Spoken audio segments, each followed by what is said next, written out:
Okay, thank you. Please be seated.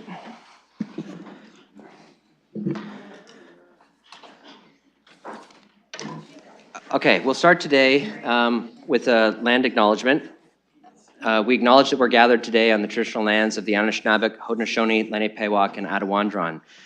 We honor and respect the history, languages, and culture of the diverse Indigenous people who call this territory home. We acknowledge all of the treaties that are specific to this area, the Two-Row Wampum Belt Treaty of the Haudenosaunee Confederacy, Silver Covenant and Chain, the Beaver Hunting Grounds Treaty of the Haudenosaunee-Nanfan Treaty of 1701, the McKee Treaty of 1790, the Lennon Township Treaty of 1796, and the Huron Tract Treaty of 1827 with the Anishinaabe, and the Dish with One Spoon Covenant Wampum of the Anishinaabe and Haudenosaunee.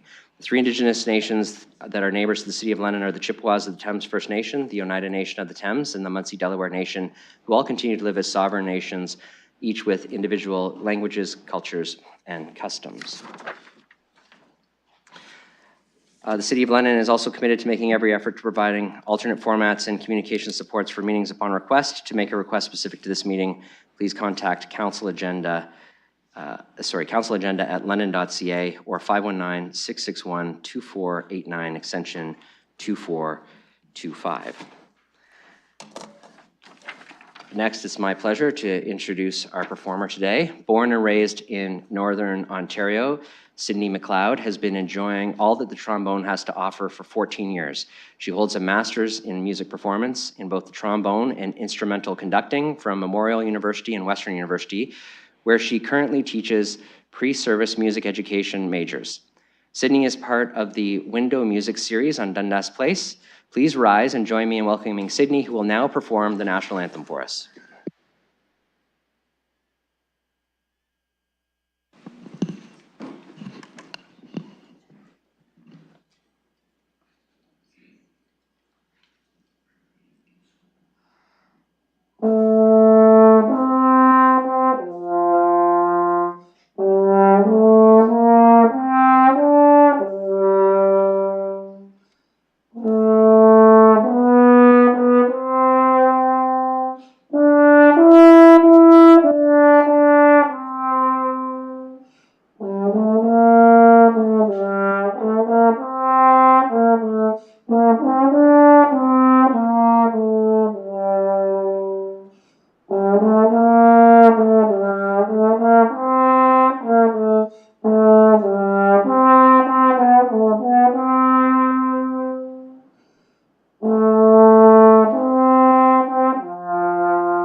All right, thank you.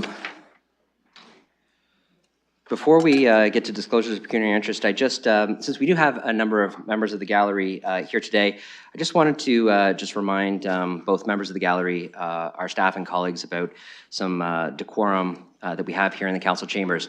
Obviously, people are here to support various matters on the council agenda. Sometimes the person beside you may be supporting something that is different than you are.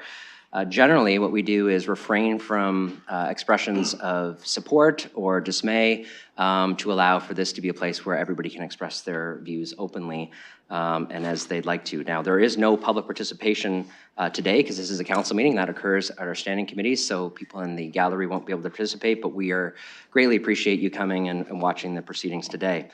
With respect to members of council, I was recently looking at some information about decorum and best practices.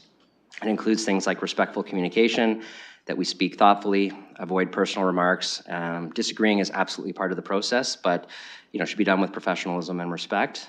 We don't interrupt each other. No person should speak with interruptions. Having the opportunity to contribute to the discussion is important for all of us. Listening actively to each other. We're all going to share information, and listening as carefully to your colleagues as possible is an important way to respect their opinions and the constituents they represent. Try to stick to the agenda. Often we can move beyond what's on the floor before us. I'll keep us on track on that, and we'll avoid any unnecessary distractions. And of course, professional conduct. As leaders in our community, we're held to a standard that is high, and we can demonstrate courtesy, civility, and a commitment to the public trust effectively and efficiently in this chamber. And so I appreciate all the work that you've done all year long, and this is our last meeting before the holiday break, and I'm sure we'll get through it quickly and efficiently, and everybody will be on to the holiday season and of course the new year. So with that, I'll look for any disclosures of pecuniary interest that any colleagues might have. Councillor Stevenson and then Councillor Pribble. Thank you. I potentially have a pecuniary interest on 6.1, depending on the motion. Okay, we'll make note of that. And if you, at that time, want to clarify whether you do or not, we could update it then. Councillor Pribble. Thank you, Mayor. And mine is in 8.4/2.1 Film London, and I have a deemed interest in this point on the basis that my son is contemplating seeking project support from Film London. So 8.4/2.1 Film London. Thank you.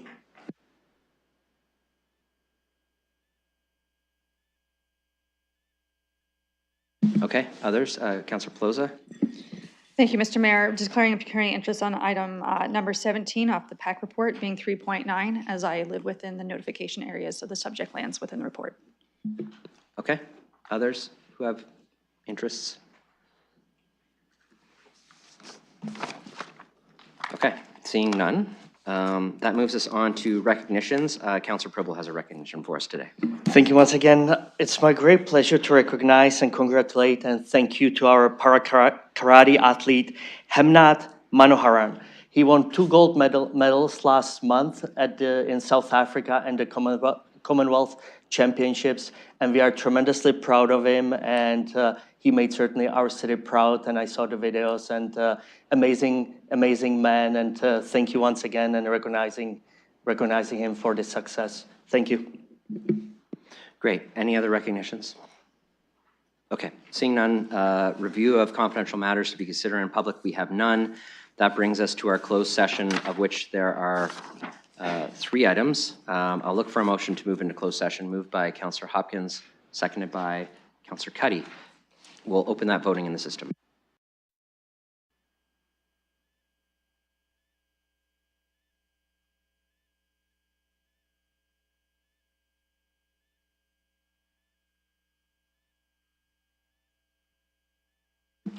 Councillor Van Meerbergen. I'll vote yes. Noted. Thank you. Closing the vote. Motion carries 15-0. Okay, so colleagues, we'll be moving to committee room 5, and then we'll return after that.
Okay, thank you. Please be seated. All right, so that concludes our closed session. We have all members except for Councillor Lewis with us, who is just out. He'll be returning to the meeting. He hasn't left for the whole thing. We have confirmation and signing of previous minutes. We have the motion loaded together for both sets of minutes. It's the 18th and 19th sets of minutes. Mover for both of those sets, Councillor Frank, seconded by Councillor Pelosa. Any discussion on the minutes? All right, we'll open that for voting.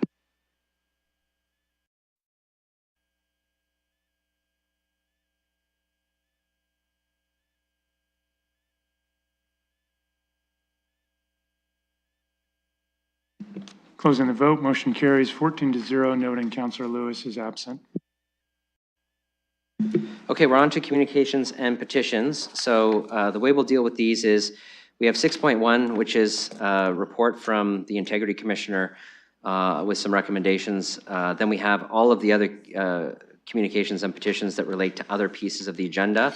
We will deal with the Integrity Commissioner matter now in its entirety, and then we'll proceed with distributing those other matters to the various parts of the agenda and carrying through the various committee reports. But this particular communication and petition, because it comes directly to council, will be dealt with at this time and at this point in the agenda. And with that, like previously, there is an overview of the report from our Integrity Commissioner, who is participating remotely, so you can switch your screens to the remote.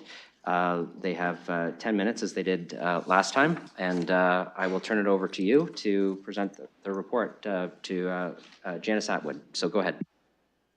Thank you very much, Mr. Mayor, and thank you, Council, for making time for me today.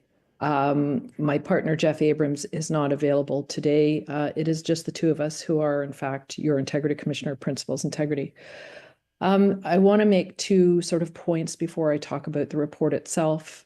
First off, under the Municipal Conflict of Interest Act, Councillor Stevenson does in fact have a conflict of interest, but there is an exception whereby she may participate in the proceedings today in regard to this report, although she may not vote on the report.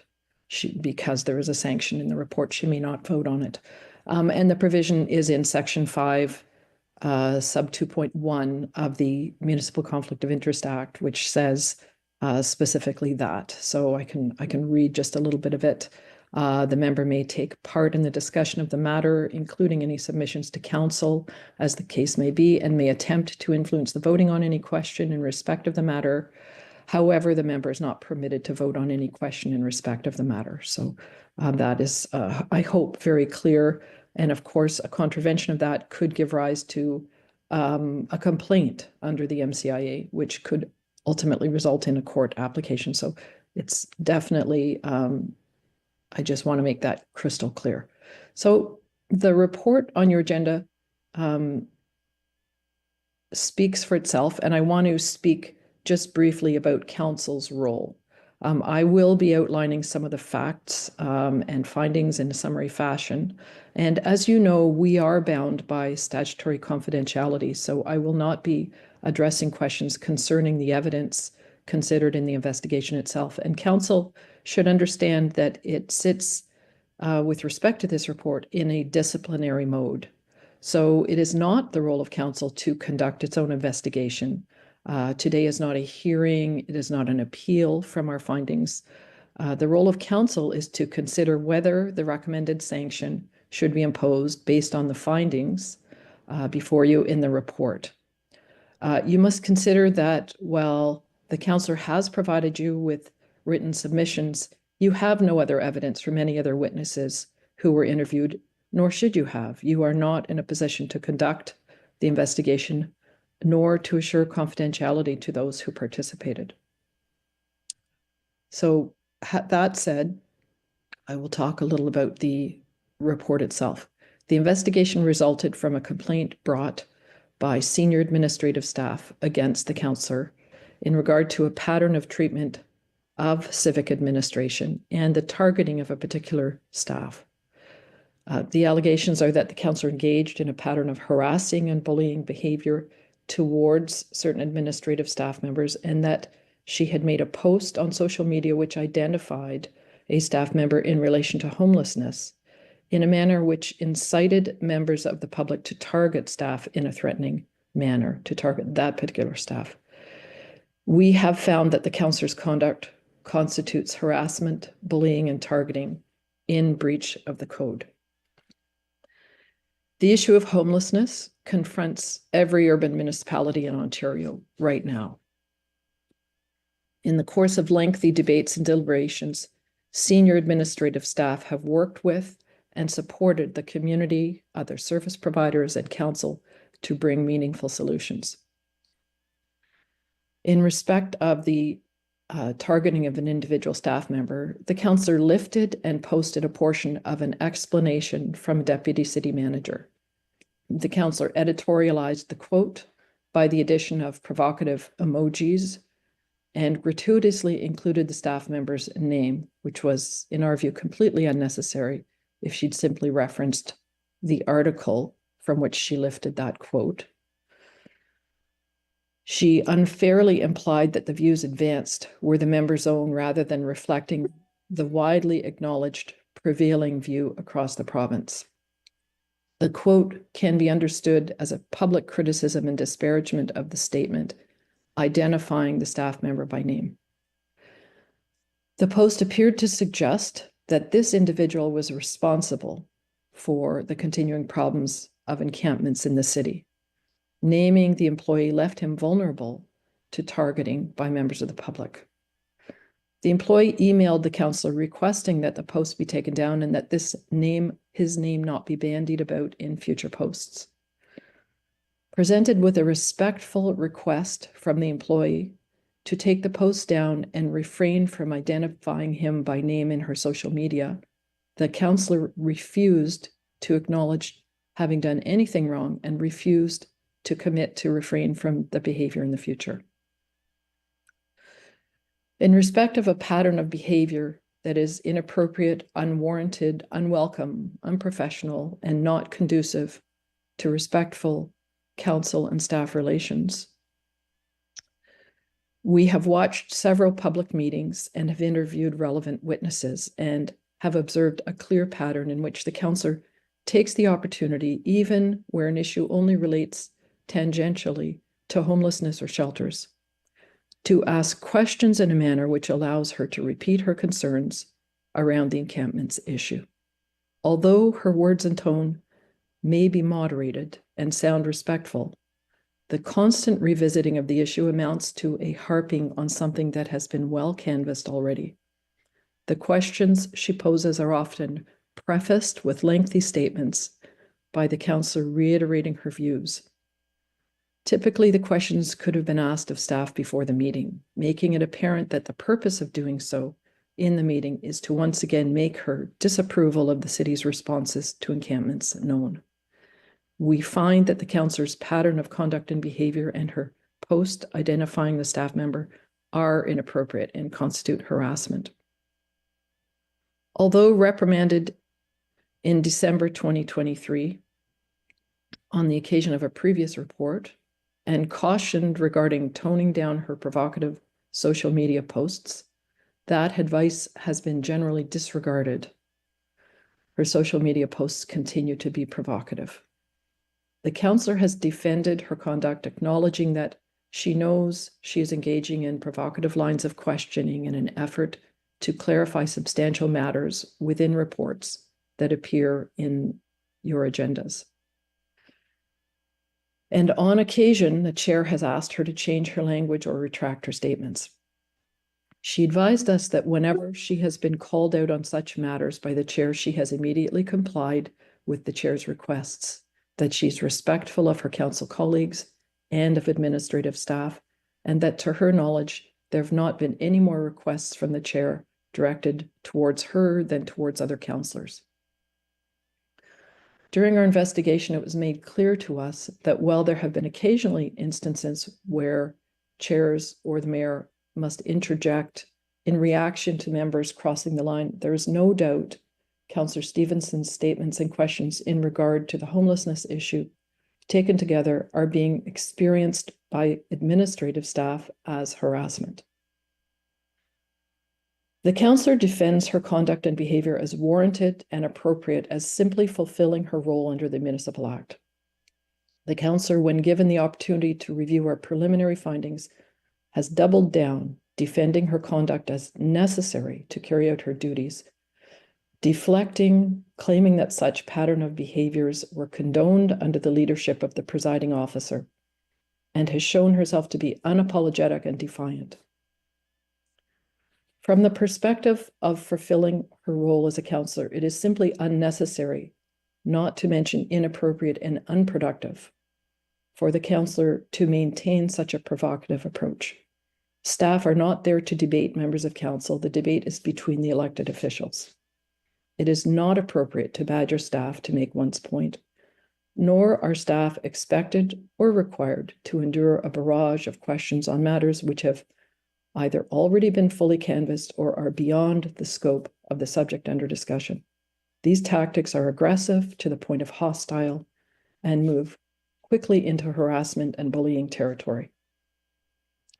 There are certainly valid and legitimate questions that elected officials should be posing, but posturing for the public under the guise of representing one's constituents and essentially using staff as the whipping post to score points should not be condoned.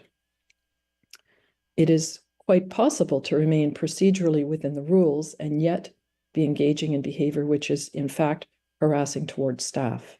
In other words, polite language and a professional tone can still be suggesting quite improperly that staff are withholding information and essentially not supporting, being untrustworthy, or neglecting to follow council's direction.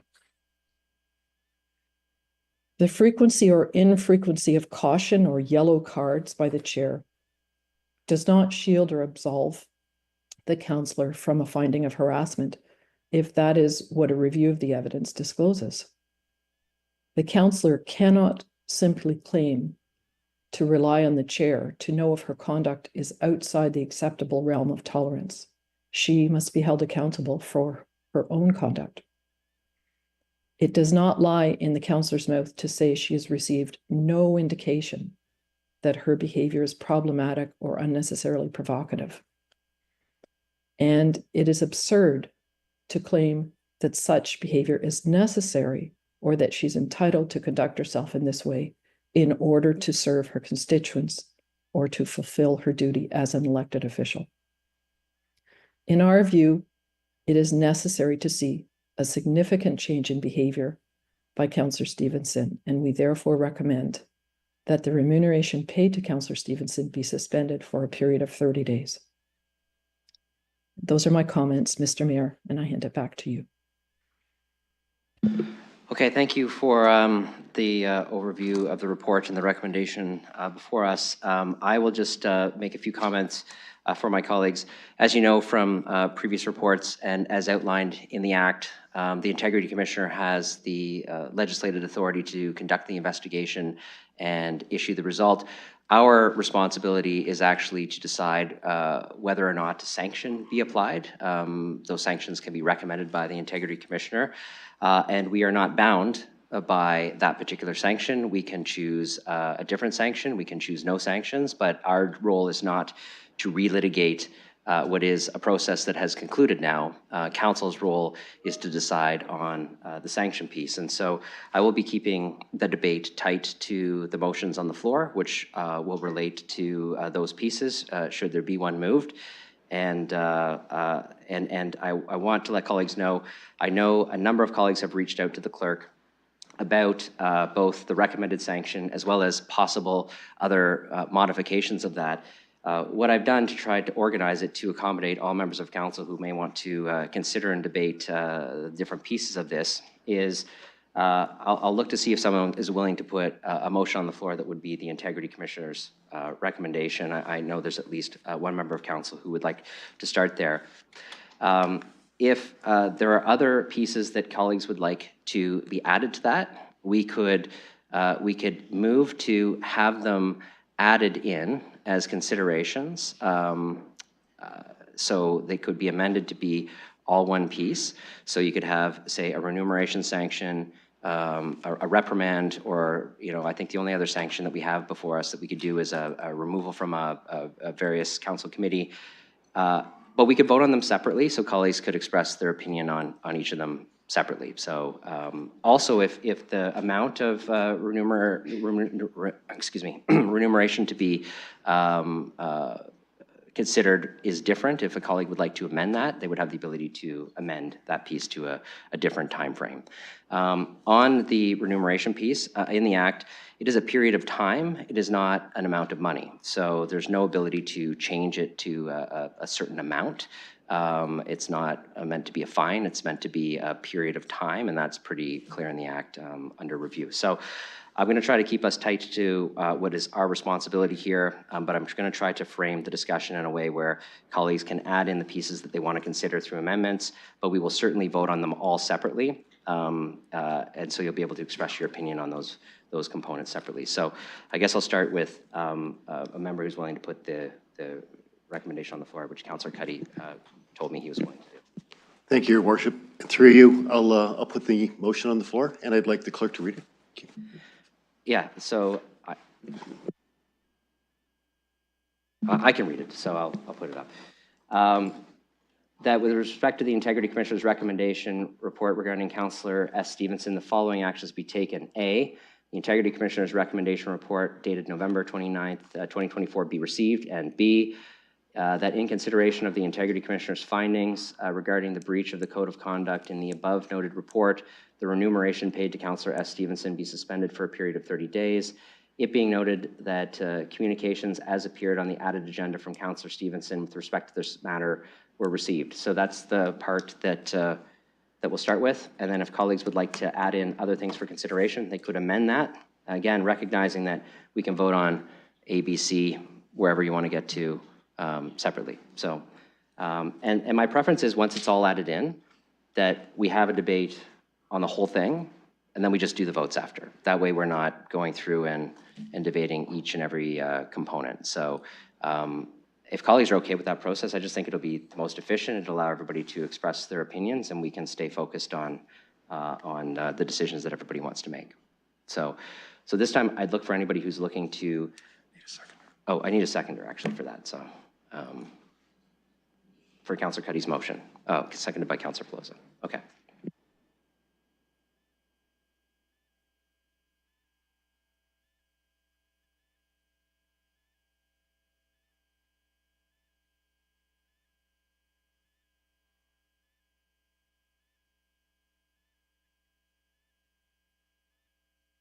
So, Councillor Cuddy, you moved the motion, so you get to speak first if you want, but you don't have to. That's up to you.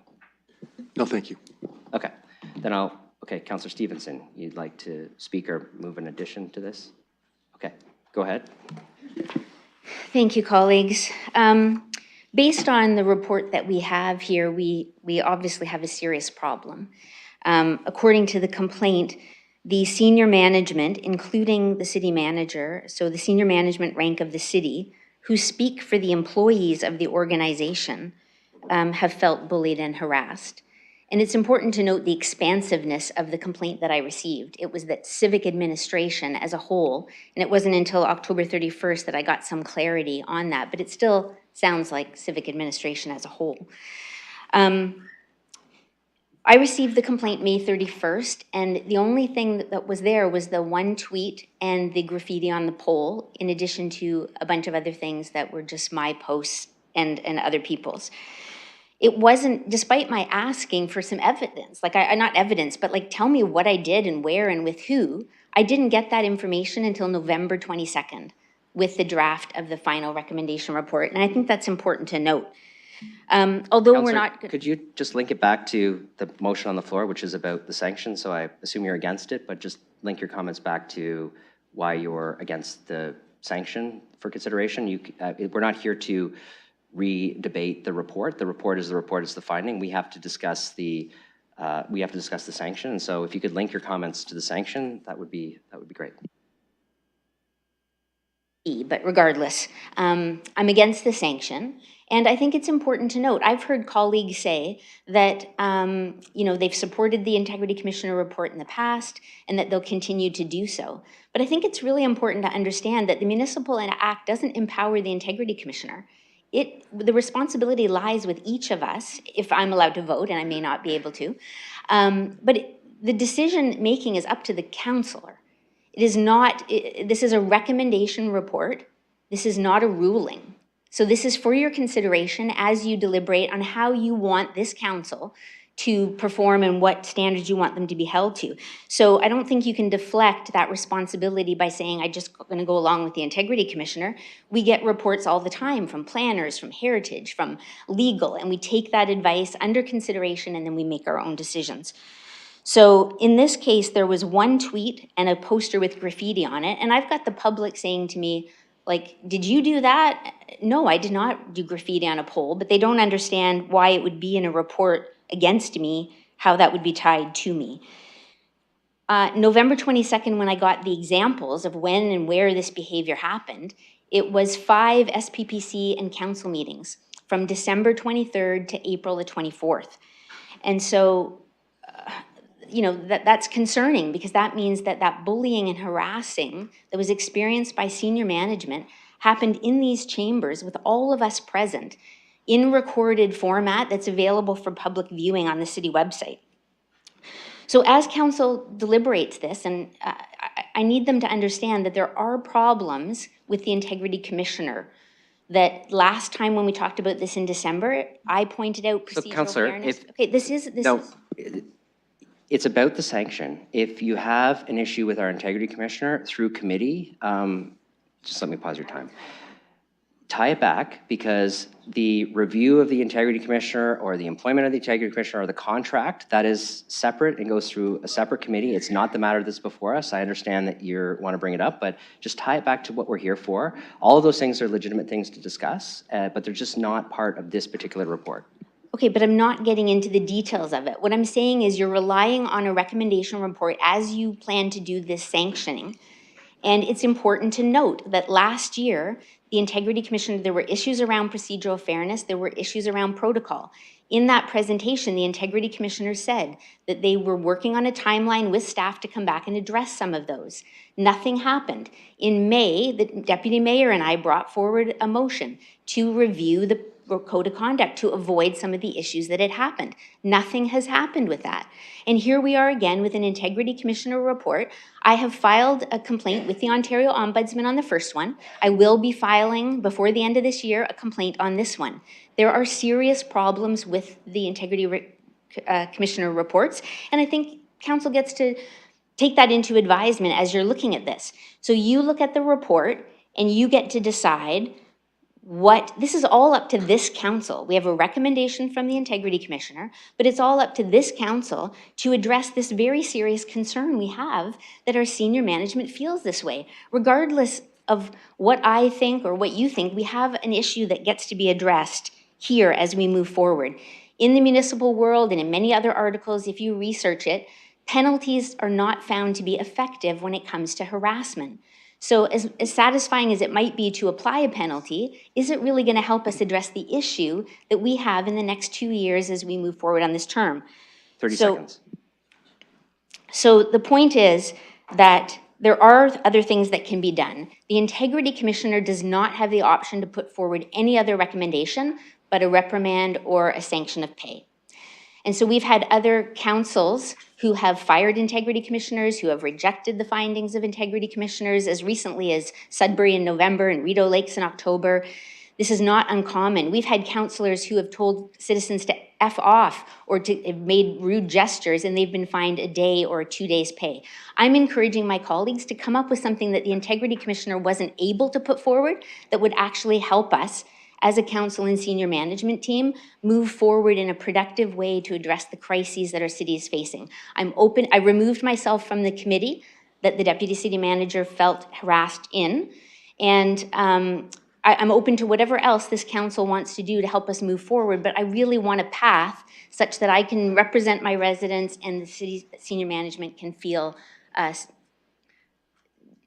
appropriate. Thank you. I give you a little bit extra time there because I think I forgot to pause one of those times when I spoke, so I just wanted you to, so colleagues know that I said 30 seconds, but I gave a little bit of grace there just because I missed a pause of the timer. Okay, so we have a motion on the floor. Councillor Stevenson spoke to it. I'll look to other speakers. Go ahead, Councillor Frank. Thank you. And I can appreciate the comments that the councillor made, but I do also think, again, given that we are discussing the report and discussing the sanctions regarded with it, I do think there's a difference, in my opinion, of asking questions of staff and harassment of staff. And it's clear that outlined in this report there, that is also outlined. And I personally have witnessed badgering and rude treatment of staff. Points of order and points of privilege. So, Councillor, I'll caution you the same way I cautioned Councillor Stevenson. Link it to the sanction. So if you're getting to, these are the reasons why you support the sanction, you just link it to the sanction for me so I can keep everything pretty tight. Sure. Yes, I support the sanction, and these are the reasons. Points of order and points of privilege have been invoked over the past 2 years to try and curb this behavior by members of council and, in fact, our previous city manager at one of our meetings. And actually, Councillor Stevenson just referenced that we have recorded videos of this harassment occurring at our various meetings, and I agree we do have the recorded evidence. I'll admit that in the past year, we have let more and more of this poor behavior slide because I believe, and I personally have felt conditioned to allow for this kind of behavior because we have kind of accepted it as the usual, which does not mean that it is the correct behavior to have, and the decorum in this chambers, I think, does need to improve. And I do apologize because I do think it's a responsibility of council to protect our staff, and I apologize because I feel like I have not done my best job sometimes. And I've also personally experienced anxiety coming to council meetings. So. Okay, just pause for a second. So just so members of the gallery, oh, okay, so you're going to call a point of order on exactly what I'm going to say? Yeah. Do you want to do it or do you want me just to finish? Okay, go ahead. Just with visitors in the gallery, the chambers is set up that all your noise travels down here, and having issues hearing my colleague who's sitting next to me. So asking the mayor to quell the chambers. Yeah, so that was taken as a point of order, so I will agree with you, and I was about to do that. Just so members in the gallery know, just because of the acoustics in this room, you may think you're just talking to the person beside you. It actually projects quite well, and we can hear some of what you're saying, especially councillors on the end, so it can be very distracting for colleagues who are trying to give other speakers their full attention and listen to what they're saying. So I would ask, although you might have to say something to the person beside you, if you could be just very quiet about it because it does project very well in this room. So go ahead, Councillor Frank. Thank you. Again, I have experienced anxiety coming to council meetings when I know that the topic of discussion will be used as a platform to berate staff instead of an opportunity for us to debate ideas and solutions. So if I'm feeling anxiety, dread, and foreboding in coming to some of our meetings, I can only imagine that other staff members might feel similarly, if not worse. And so to me, this is an issue of workplace safety, and I believe it's our responsibility to create a safe workplace for our staff. And given that this is the third report from Integrity Commissioner saying that this behavior is not acceptable, and there's different complaints that have been filed in different reasons. The reason why I'm supportive of the suspension of 30 days pay is because of the repeat offenses. If this was perhaps a first offense, or if there was some acknowledgement of change or remorse, I don't necessarily think I would have felt the need to support this. But I do think that at this point, we are being asked to hold ourselves to a higher standard, to maintain accountability for the words that we say in this chamber. And I do think that this is a method of accountability if we are not seeing any kind of change from the councillor in question. And again, I think that, as I said before, it is our job to make sure the staff have a safe and healthy workplace. And I think that staff are at an unequal playing field for us, whereas we have a lot more authority, and therefore we do have to listen to what they're saying. If they are feeling threatened and harassed, I do think that we have to speak on behalf of them and make decisions that validate the experiences that they're having. So I think that, of course, a member of council is entitled to ask probing questions and to try and find more information. But again, I don't think that it is our role to interrogate or to try and make staff look like they're in trouble or berate them publicly. I do agree in some of the report referencing that there could be some more opportunity for stronger chairing in some of the meetings. I welcome the opportunity to reflect on how each of us can do a better job in providing those kinds of comments and making sure that we are, again, maintaining that decorum. And in closing, I do appreciate the passion that the counselor brings to her role. But again, I do find that a lot of the behavior to be very problematic. And I do think that this suspension is valid and in order. Okay, thank you. And to our security staff, I know the door closed once. You just make sure the door stays open for me. If there's a disruption in the hallway, just move them down the end of the hallway for me. I just want the doors to remain open. It's a public meeting, so they stay open. Okay, other speakers. You've already spoken, Councillor Stevenson, sorry. A pecuniary interest? Oh, of course, yes, you can rise on a point of Thank you. I just want to say with this motion coming forward, I get to declare a pecuniary interest. Yes, and under the Act, just so colleagues know, usually when you declare a pecuniary interest, you can't speak, you can't influence the debate. Councillor Stevens, there's an exception in the Municipal Conflict of Interest Act, which particularly allows her to speak and try to influence the discussion, but prohibits her from voting. So we'll note that, and we'll continue on with other speakers. Any other speakers on the motion before us? Go ahead, Councillor McAllister. Thank you, and through the chair, many of my comments very similar to Councillor Frank. I do find it unfortunate that we do find ourselves in a situation where we have to look at suspending pay of one of our colleagues. In terms of what I got from the report and what I have personally witnessed, I think I do see a pattern of bullying and harassment. I've seen it on numerous occasions. I myself have had to call point of order, point of privilege a number of times. And really, that's where we find ourselves. I'm supportive of this because I do think, unfortunately, we need to do something to send a signal that we are accountable to a code of conduct that we hold our staff to, and that we ourselves should also be held to that standard. I want to take this opportunity to also say, I'm sorry that our staff feel this way. This is an awful situation. Nobody wants to be in it. We want to have a welcoming environment that people actually want to come to work and not feel threatened. Unfortunately, that is not the case. And I do think we have to send a signal to the public that this is not acceptable behavior. I understand the councillor's passion. I myself, a number of times, feel that. We all have challenges. I particularly challenged with homelessness as well. But I try to hold myself and that debate to a level that I think is professional. You can advocate for an issue without being disrespectful to staff, and I think unfortunately we have crossed that, and therefore we do need to take some action. And I think I will leave it there, but it's an unfortunate situation we find ourselves in, but we do need to take action. And I would advise my colleagues to all think hard about this in terms of if you were in this position, what standard you'd like to be held to. Thank you. All right, I have Deputy Mayor Lewis next.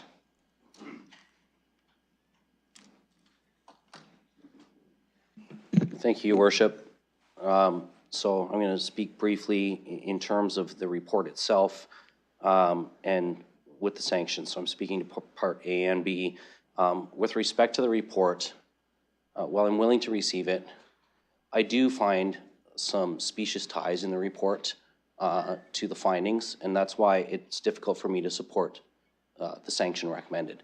I find some procedural pieces, and Councillor Stevenson referenced, I co-signed a letter with her earlier this year asking for the code of conduct to be revised and taken under review and tightened up so that we had a better understanding of where the line was. I recognize that this is also a moment in time report, but I think that we have seen this council as a whole over the last several months take a number of steps to address some of the ways that meetings are run. We've had training sessions with the clerks for chairs. We've changed some of our council policy and procedure bylaws. I'm going to caution you too that that's nice, but link it to the sanction, please. Coming back to that, we've changed some of our council procedural bylaws so that we recognize where it's more appropriate for an intervention to stop a point of debate. So we have taken some steps. I will agree with my previous two colleagues that I think that there has certainly been reason to feel that there is a pattern here. And this is a second report coming to us. But at the same time, I feel that the sanction is going from a reprimand to something that far exceeds what I'm comfortable with. Therefore, I'm going to look to amend Part B. And whether I have a seconder or not, I don't know. But I would like to amend Part B to report just a change in the last sentence. The remuneration paid to Councillor S. Stevenson be suspended for a period of 5 days.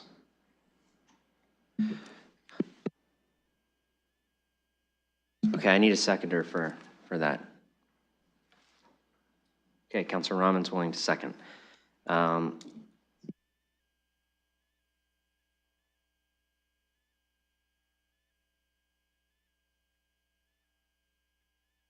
Okay, so the amendment's moved and seconded, so now I have the speakers list on the amendment.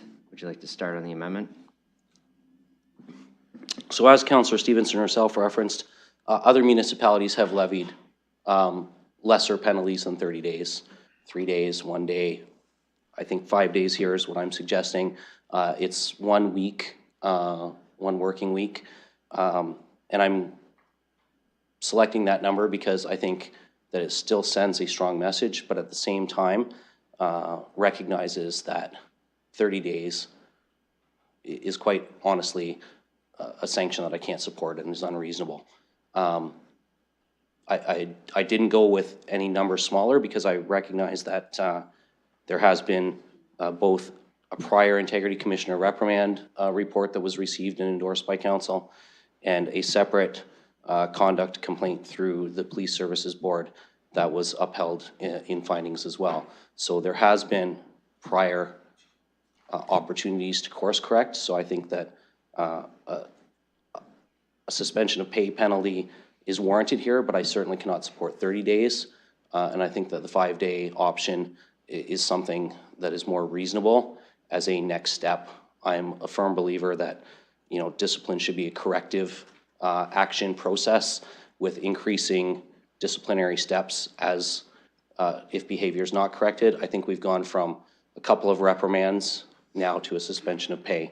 So that's why I've moved that, and I will save the rest of my comments on the report itself. I know you want to focus on the sanctions, so I'll leave it at that, other than to say, while I recognize that the province has recently tabled some legislation to change the municipal act around code of conduct, I hope that we are going to participate in that as a municipality, because Councillor Stevenson and I did bring forward a motion earlier this year that has not seen any substantial action while we were waiting for the province to respond. So I'm hoping that we will be participating in that. But keep it on focus, thank you. I have Councillor Hillier next. Thank you for recognizing me. And I'd like to thank Councillor Lewis for his motion, because this one has been weighing on me heavily as well. All of us were elected. And in essence, we sometimes walk around with feels like a target on our backs, but staff was not. And that's where the problem came. And when I review the recommendation, I also agreed, I don't believe we should be starting at a period of 30 days. So I'm very appreciative of Councillor Lewis and his motion. I will be supporting it. Thank you. Okay, other speakers to the amendment, which is to move it to 5 days. Councillor Stevenson on the amendment. Well, I guess I could tie it into the amendment, but I just wanted to clarify some of the things that were said. There was said there was two. But it needs to be on the amendment. This is, I'm moving from 30 to 5 days. So you don't need to clarify what else was said. You need to speak in support or against the amendment and the reasons why. And I'm going to make everybody do this, okay? Go ahead. Okay, well, things are being said that are inaccurate, and there gets to be an opportunity to correct it, or maybe not. Listen, I appreciate the direction that this is going, and I don't feel that, I feel like this is worthy of a bigger discussion, and that there's still a problem that gets to be addressed at the end of this. I'm left as a councillor not knowing how to move forward. I've been working under the direction of the chair and following the guidance and asking questions in advance, doing what I've been asked to. Maybe there's more training, maybe there's another amendment that can go on here, I don't know. But I appreciate the direction that it's going. Okay, other speakers on the amendment. Go ahead, Councillor Plaza, and then Councillor Hopkins. Thank you, Mr. Mayor. Speaking strictly to the amendment on the floor, I will not be supporting it. I did support the 30 days in both opportunities to speak. The councillor didn't speak to the burden of the pecuniary fee and the rate set on personal finances or her home.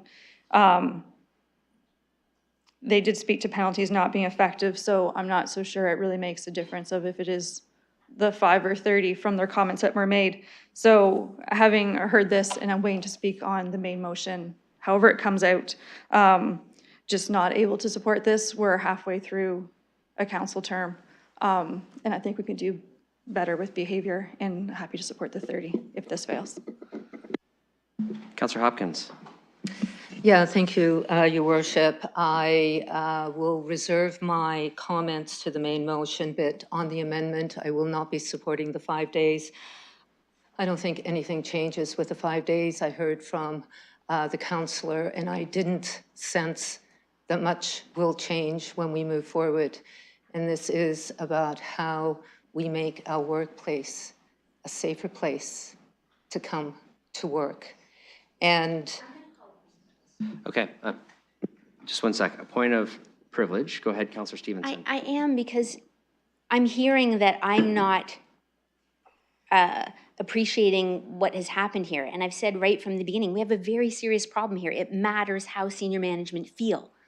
Okay, and I'm fully open to what this council brings forward to make this better going forward. And I didn't say that the penalty isn't effective for me or that it isn't a burden for me. I said that if you look at the literature, that it says that it isn't effective. So I just want to be clear that I hear you. You hear my I point hear of your point of personal privilege. So I'll just go back to Councillor Hopkins. So I think there were some things that the councillor did say about being open to training, being open to other things. So I just, if you could make sure that you speak to the amendment, but make sure the language is respectful of all of us and all of our opinions, which I think everybody is trying to do here as much as possible. thank you for that. And I did hear that the councillor is open to training, and I'm glad of that. I would like to just make a comment on the code of conduct, because I know the councillor and the deputy mayor have brought this forward. And I know at AMO we have been advocating on changes to the. Okay, now I have to caution you too, Councillor Hopkins. We can have a discussion about the code of conduct and AMO and the integrity commissioner, and we can do that at a committee. But right now we're on an amendment that moves from 30 days to 5 days, and I'm just trying to keep everybody pretty tight on that. Thank you for keeping us all focused here. So I know there are changes coming forward, and they're going to be tougher penalties on councils, and the need to for us to set an example and to make sure that we are following through on the code of conduct. So I just wanted to put that out there. It's not that we're going to be have less penalties. We are going to see more penalties set in motion. So I will not be supporting the 5 days. Councillor Ferreira, on the amendment. Thank you, Mayor. I'll be very brief, and I'll speak a little bit more fully at the main motion when it's amended, if it gets amended. I'm not going to be supporting this amendment. I see that the Integrity Commissioner has completed an investigation, and they have tied sanctions to that, and it is up to the Integrity Commissioner to do that. So I feel like if we were to depart from those sanctions that the Integrity Commissioners came forward with, that would not be really kind of within the scope that we're trying to achieve here. And I'll just leave it right there. I would not be supporting this amendment, and I will be speaking further to the main motion when we get there. Councillor Pribble. Thank you. And I will certainly be supporting the 5 days because I do consider that's better than the 30 days.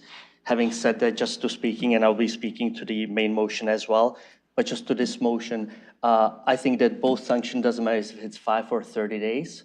I consider them not proactive, they are reactive. And I think there are other measures, if you just heard certain comparisons from last year to this year, that there are other initiatives that as an organization we can implement to actually proactively move us forward. So I'm supporting the 5. Absolutely, it's better than 30, but I don't consider neither one as a win, and I will be talking to the main motion. Thank you.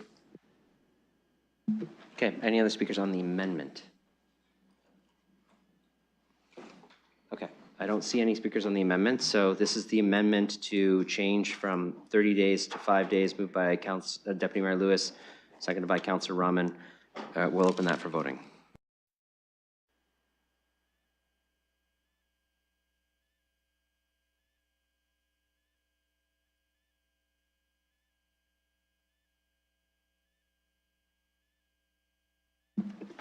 Closing the vote, motion fails 5-9 with 1 recusal. Okay, so that motion fails, so we're back on the main motion. I've had 4 speakers. I'll look for other speakers to the main motion that was moved by Councillor Cuddy. I heard a number of people say they wanted to speak to this, so that now's the time. Councillor Ferreira, go ahead. Thanks, Mayor. I guess I'll start. For me, this is, not a matter of freedom of speech. This is a matter of bullying and harassment. I've sat here and I've watched for 2 years now, and as Councillor Frank rightfully pointed out, this is a reflection on ourselves and how we conduct our business and how we do things here. And it doesn't make me feel very comfortable when I see bullying and harassment. So that's what this is. That is exactly what's going on here.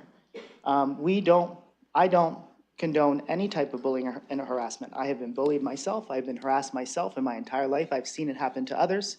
And I've always taken the stance to not allow that and to stop that. And I believe that many people in this gallery and in this chambers and with staff have seen similar things happen to them before and have taken that stance. I would stop any type of bullying or harassment, regardless of who you are, to anybody. I just don't support that. And that's what this motion is all about. The Integrity Commissioner exists so council doesn't have to debate or police another's conduct. And that's why we have the Integrity Commissioner bringing in their recommendations. This is what we should be doing. I see the Integrity Commissioner as an independent expert, and it is representing upwards of 50 municipalities, and it does this type of work. It has thoroughly investigated the circumstances here.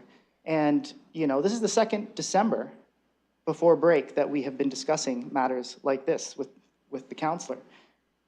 So like I said, this is not a freedom of speech issue at all. I totally support freedom of speech, and if you look at the record, you would see that, and you'll see the rest of council doing that too. We can't confuse the difference between freedom of speech and bullying and harassment. On the sanction, Councillor, bring it back to the sanction, please. So I will be supporting the sanction, the 30-day suspension. In the end, the goal is to ensure that we respect each other, that we have open debate, that people feel comfortable to speak, and that is what the goal is here. So I am going to support the sanctions as recommended by the Integrity Commissioner, and I'll also hope to see my colleagues support the same thing.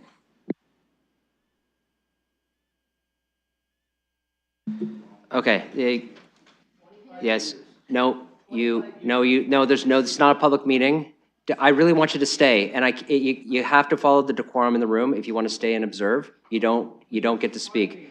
No, you actually don't get to fund. I'm sorry, can you remove him from the gallery, please? Yeah. So.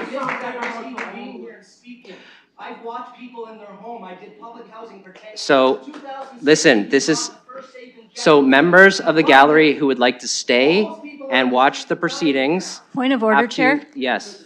Chair, I'm going to call a recess. No. Okay, we're gonna have a 10-minute recess, and anybody who would like to stay can return. So, all in favor of a 10-minute recess by hand. Carried. Any opposed?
Things. One, I appreciate members in the gallery who listened to the decorum rules.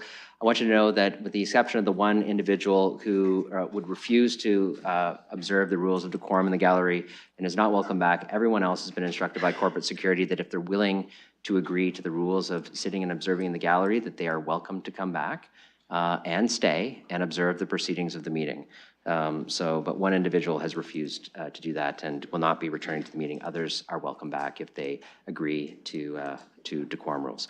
And with that, that was a recess. And Councillor Ferreira, I think you were in the middle of speaking when we had a recess. Were you? Or were you finished? Okay. Just didn't know if you had more to say. And then I'm looking, what we are is we're on the main motion, which was not amended. And I have 5 colleagues who've spoken already to that. I'm looking for other speakers on the main motion. Go ahead, Councillor Hopkins.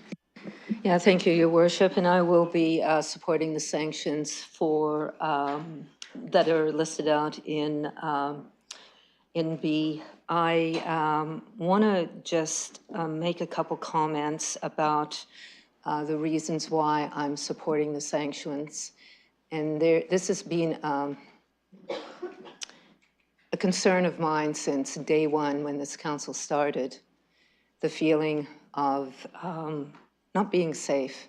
And I can only imagine how staff must be feeling when it comes to the investigation that has been found that there is bullying and harassment going on. I feel it when I sit here as well.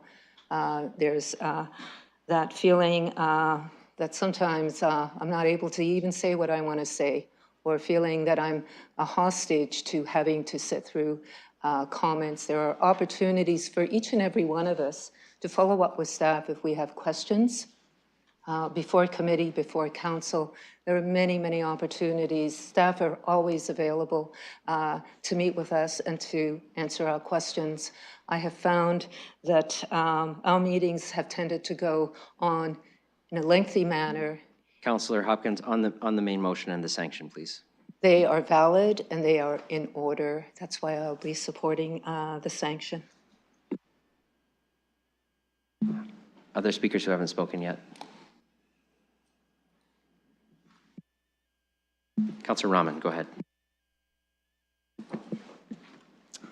Thank you, and through you, Chair. I did have some questions, and they are procedural questions of staff in terms of next steps and such, and I'm just wondering if you'd like me to wait on those questions or if I can proceed right now.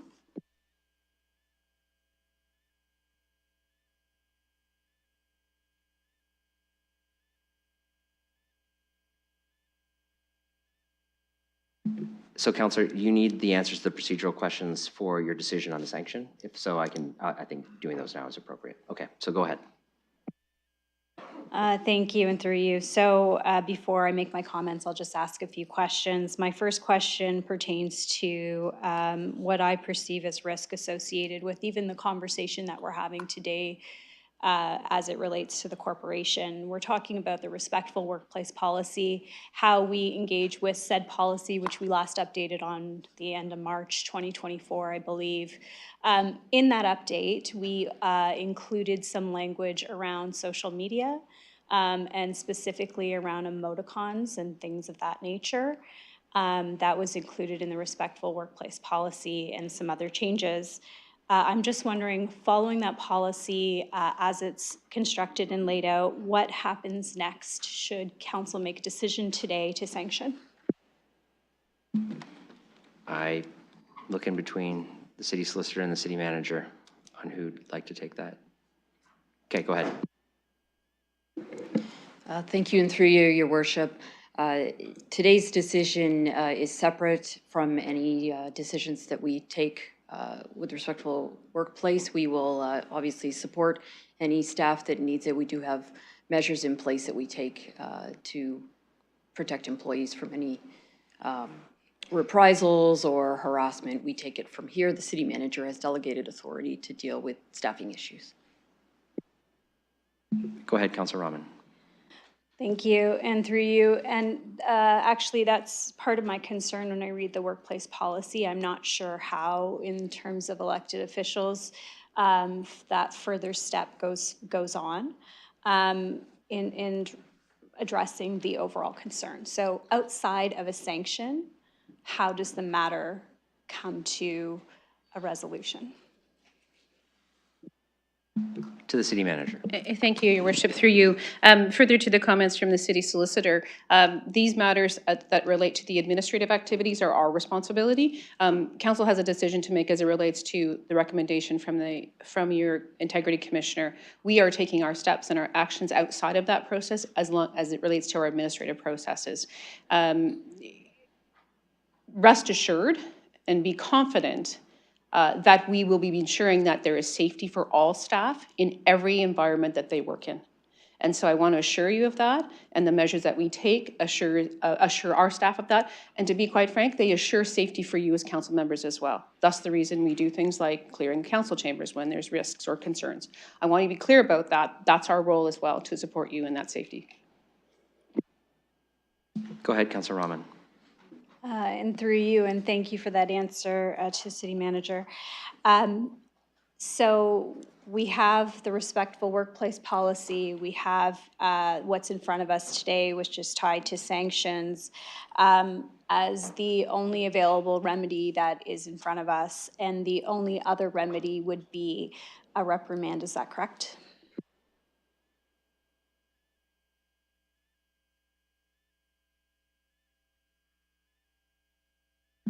Okay, I'll go to Ms. Pollitt. Thank you, and through your worship, yes, our code and the Municipal Act provides for those two sanctions. There are measures that could be taken that are non-punitive, such as an apology, that sort of thing, but primarily the two options are either the suspension of a period of time or a reprimand. Go ahead, Councillor Rahman. Thank you. Yeah. Well, a point of order would be part of the proceedings. A point of privilege would be something that you would take some sort of personal offense to. Okay, well, point of privilege, I guess, then, is that in the municipal world article that I read, there's many different avenues and sanctions available to council, just not to the integrity commissioner. So and they made many recommendations for harassment, much better than a penalty. And there were many, there's a list of 5 or 6 of them. And so I just disagree. There's lots of options for council that weren't available to the integrity commissioner. Okay, so on the point of personal privilege, that didn't sound like a point of personal privilege. It sounded like your disagreement that there was a complete list of matters and remedies listed. Appreciate the comments, but it's not really a. Well, just the privilege portion is that my options are limited by the response, and I don't believe them to be accurate, so. Okay, understood. So I'll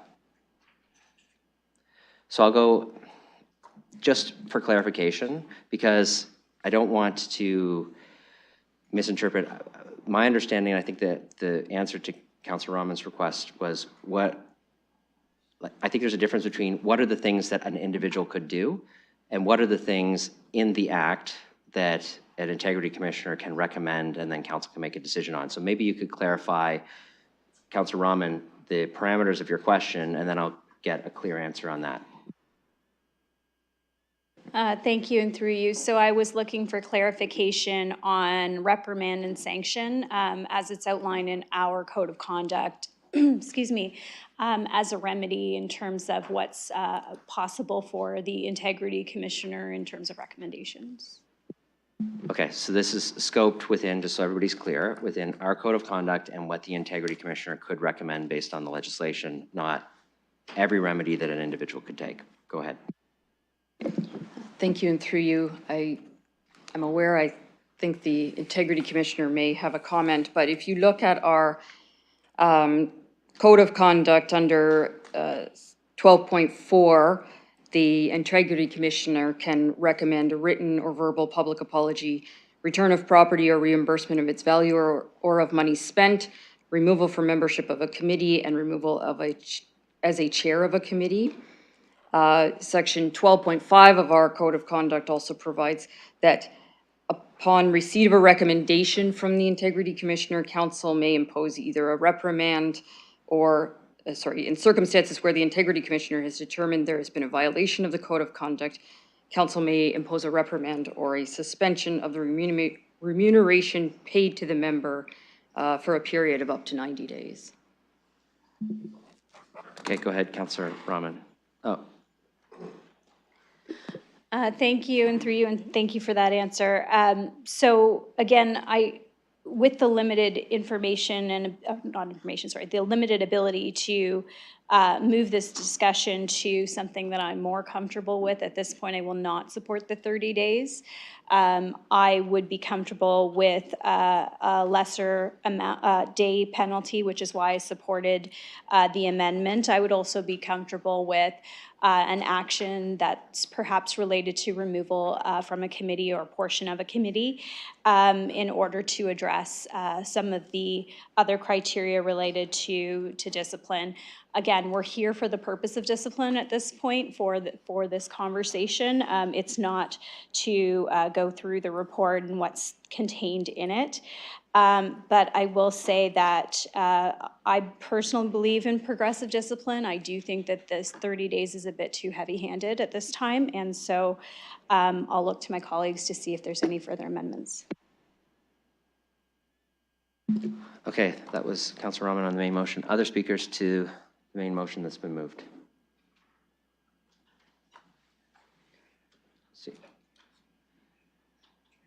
Okay, I don't see any other speakers to the main motion.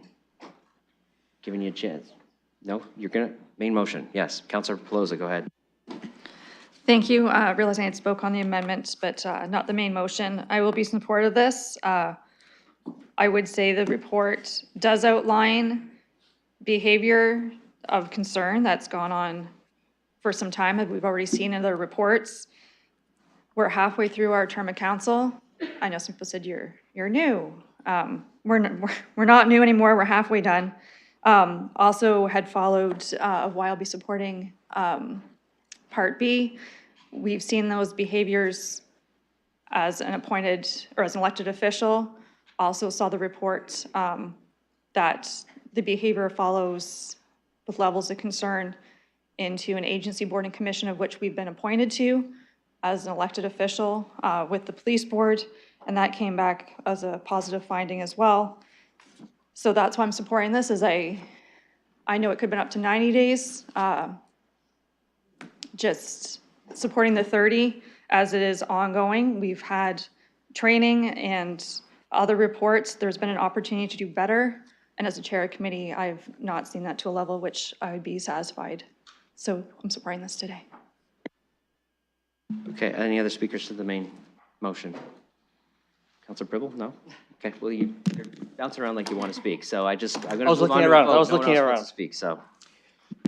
So thank you for this. I will not be supporting the 30 days, and I'm going to say a few things and in terms of the report that has was brought to us. A couple of things. So the first one was in terms of the treatment of our staff. First of all, if that's the way the staff felt, sorry about it, because I gotta tell you, I feel that all of us, in terms of around this horseshoe, we did, and not just the chair of the committees, we did, if we felt if it was as far as it's stated, we all of us had the opportunity to stop. So we have the measures, the power in our in the bylaws, what councillor can do, that we could have stopped it. In terms of the negativity or certain, as you all know, I'm not active on social media, which I consider, because I want to always stay concentrated, and social media for me is a distraction. But I want to state one thing is, as a business owner downtown, all the negativity that's out there, it doesn't help. It really doesn't help. And actually, as a business owner, when I had councillors, and I'll tie it back to the motion, when the councillors came to my establishment. Councillor, on the sanction, like, I know you're talking about business downtown, social media, but bring it back to, we're talking about the motion before us, which is receive the report and issue a sanction. You said you were against it. You could provide your reasons. We'll listen to them. take them in consideration. So stick to that. I will stick to that. So the first part was what I was talking about the meetings. I don't think that this is a proactive way for us to move forward. I think there are other measures that could be introduced. And as I said, I'm looking for if I look what was happening, I guess, last 6 months, that's not healthy for any organization. And I don't believe that this sanction of 30 days suspended pay will move us any forward. So I'm looking for the future for us, everyone that's on this floor, and the teams that are reporting to the senior staff. I want us to move forward in the best possible positive way. I don't believe what's in front of us will take us there.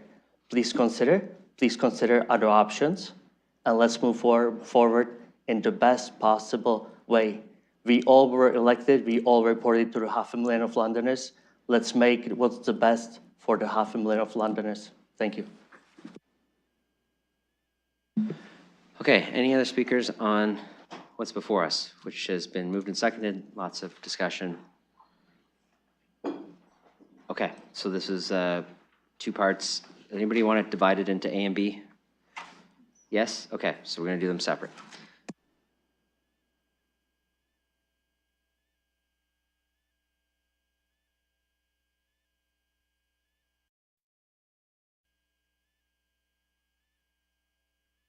So I'm going to attach all the it being noteds and pieces to A, and we'll deal with that part first.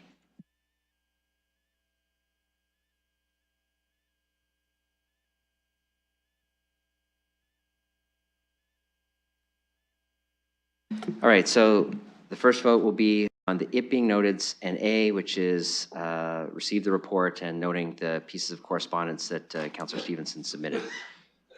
So we'll open that for voting.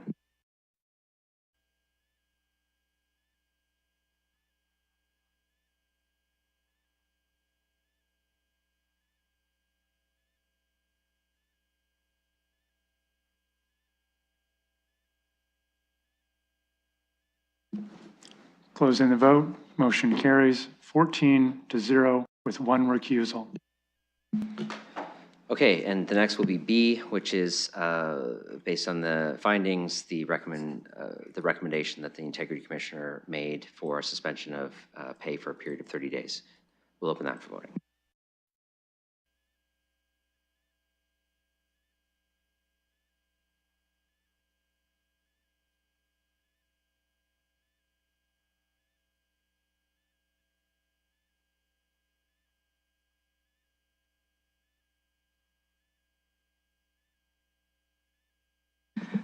I vote yes. Noted.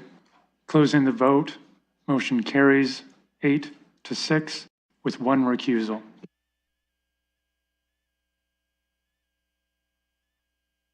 Okay, so that's it on that matter, which is 6.1.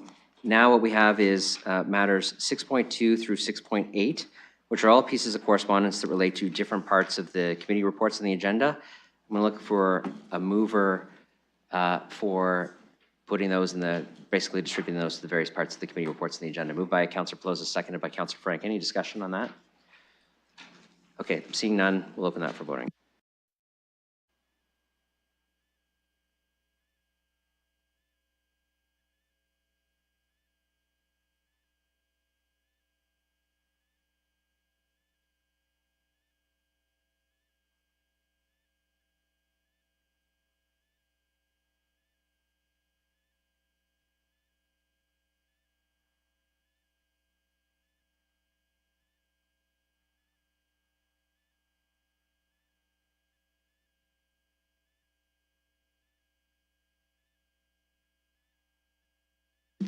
Closing the vote, motion carries 15-0. All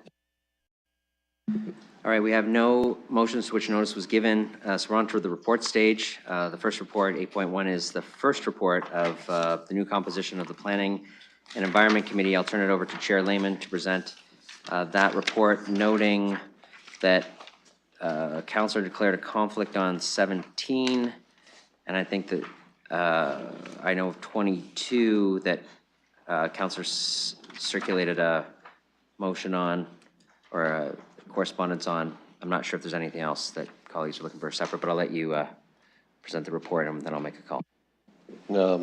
Thank you, Mayor.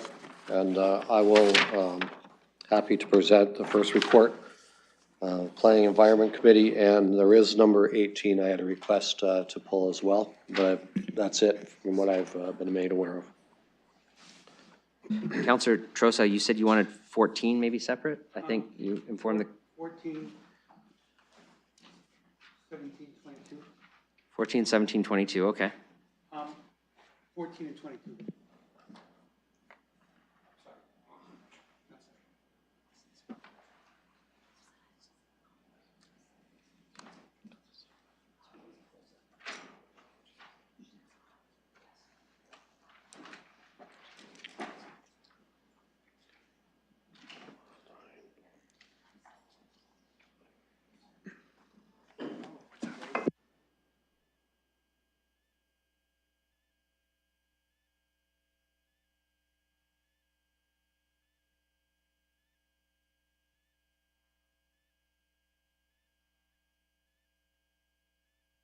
Yes, I'm just, the reason why we're pausing is there was correspondence from a developer that they wanted to withdraw their application on 20.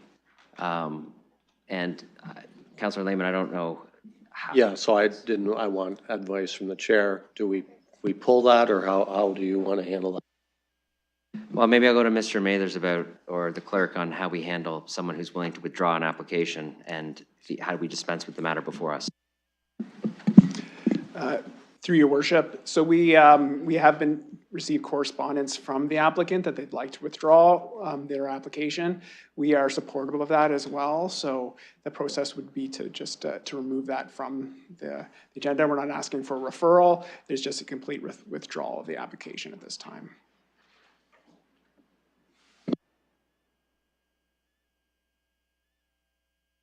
So why don't we receive the staff report? Like, we'll amend this to receive the staff report with it being noted that the application was withdrawn.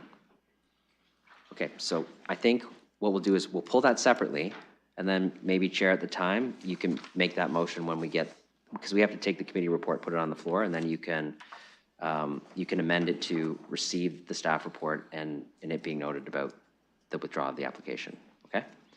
So that means we'll deal with 14, 17, 18, 20, and 22 separately.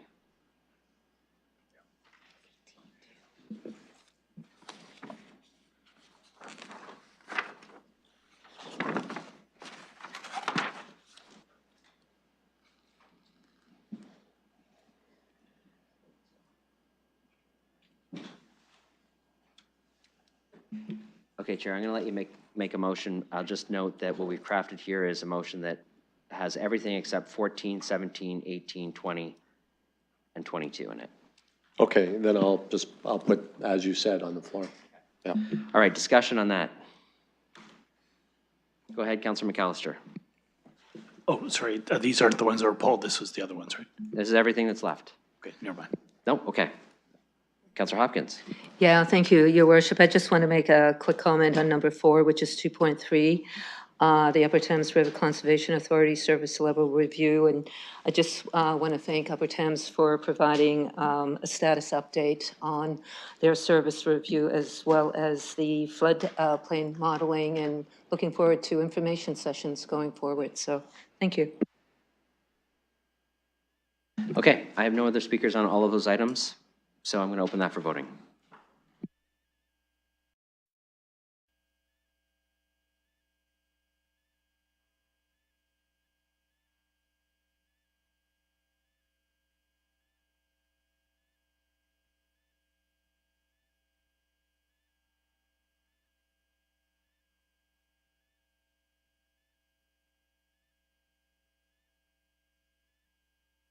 Closing the vote, motion carries 15-0. Councillor Lehman. Okay, then I would like to put item 14 on the floor, which is a request to remove heritage listed property at 1927 Richmond Street from right. the heritage listing. Perfect, that's on the floor. I'll look for any speakers. Councillor Trossau, go ahead. I'll try to keep this really short. I pulled this because I want to be recorded as voting no. I don't believe it's appropriate to remove this property at this point. I believe it retains its heritage status. It deserves to be protected.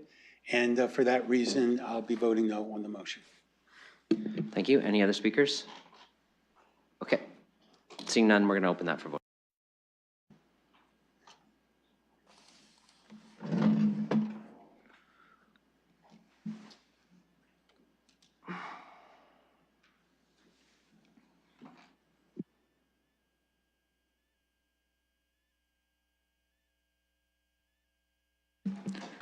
Closing the vote, motion carries 13-2.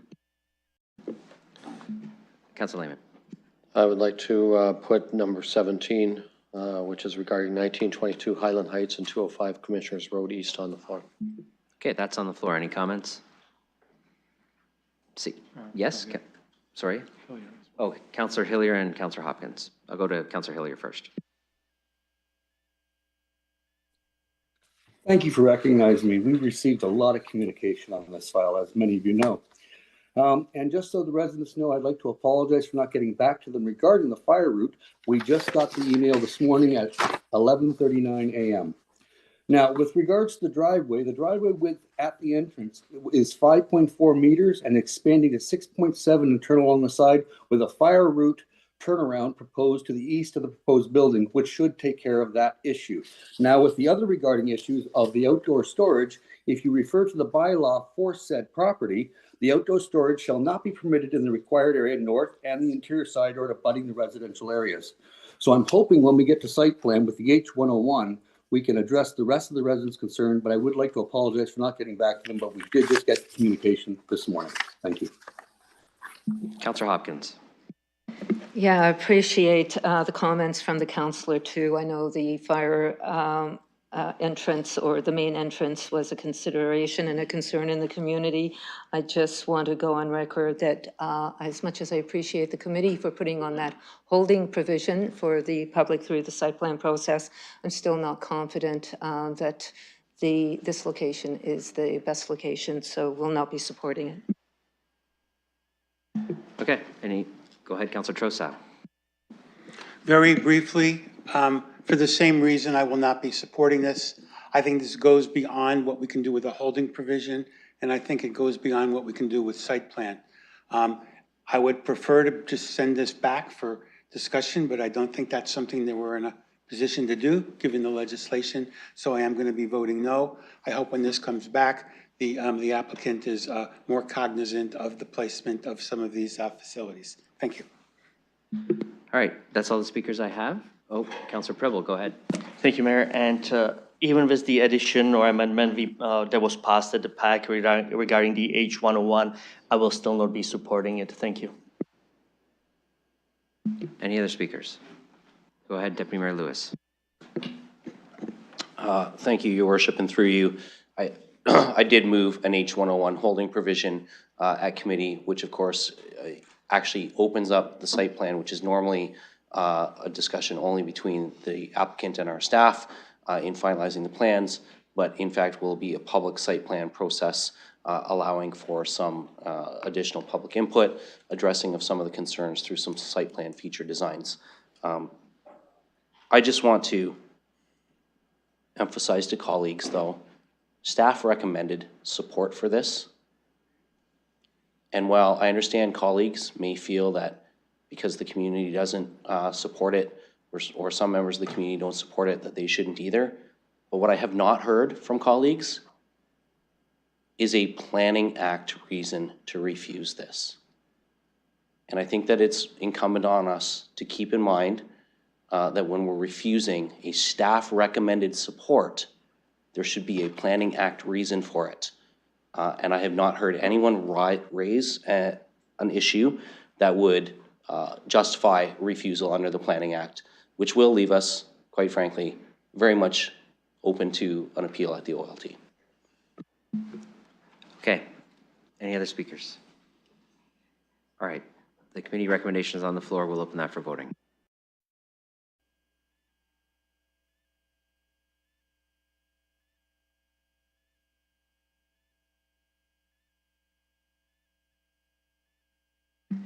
Closing the vote, motion carries 9-5 with one recusal. Go ahead, Counselor. Okay, I'd like to put number 18 regarding 2141 Meadow Lily Road North and 20 Norland Avenue on the floor. Okay, that's on the floor. I'll look for speakers. Counselor McAllister. Thank you, and through the chair, I did have an amendment with this one. Would you like me to read out the amendment? Yes, if you're making an amendment, it would be great if you could read it out, and then I'll seek a seconder, and then you can make some comments. Okay, I'm requesting that this item, BII, be amended to remove the current wording and replace it with the following: a donation to Urban Roots by Royal Premier Homes, the amount and specific project allocation to be determined by the respective parties at a later date. Okay, and that's it? That's the amendment? Okay, I get it. You got a seconder in Counselor Cuddy. So if you want to provide some rationale, and then I will go to a speaker's list if necessary. Okay, thank you, and once again through the chair. So following the PEC meeting on December 3rd, all parties have agreed that a shared sewer line is not possible. I do want to express my apologies to Ms. Romello and her wastewater team. They were correct in recommending against a shared service. It was also requested to provide any details available for the costing of the playgrounds, but I don't know if I can speak to that now, or should I just amend this and then speak to the main motion? I think just stick to the parameters of the amendment that you're on, because the amendment's on the floor. Okay, I'll reserve my other comments then, but just that in discussion with the parties and staff, that the sewer line is not advisable, and that we are working on an alternative that they will determine at a later date. Okay, this is on Councillor McAllister's amendment, which is moved and seconded. Any discussion? Go ahead, Deputy Mayor Lewis. Yep, I'll just rise to take the opportunity to thank the councilor for the amendment. I also want to thank Ms. Remelu and Ms. McNeely for taking the time to meet with me and share with me why they would prefer that this come out as well. Some very good rationale there. I think it's important to underscore that the water line still happens, so Urban Roots is still going to be supplied with a water line through this project for their needs in terms of meeting their urban agriculture. What it really impacts is their ability to install washrooms for sanitary service. They'll still end up being on a septic bed rather than a sanitary sewer service. However, there's been a commitment made by the applicant to continue discussions with Urban Roots.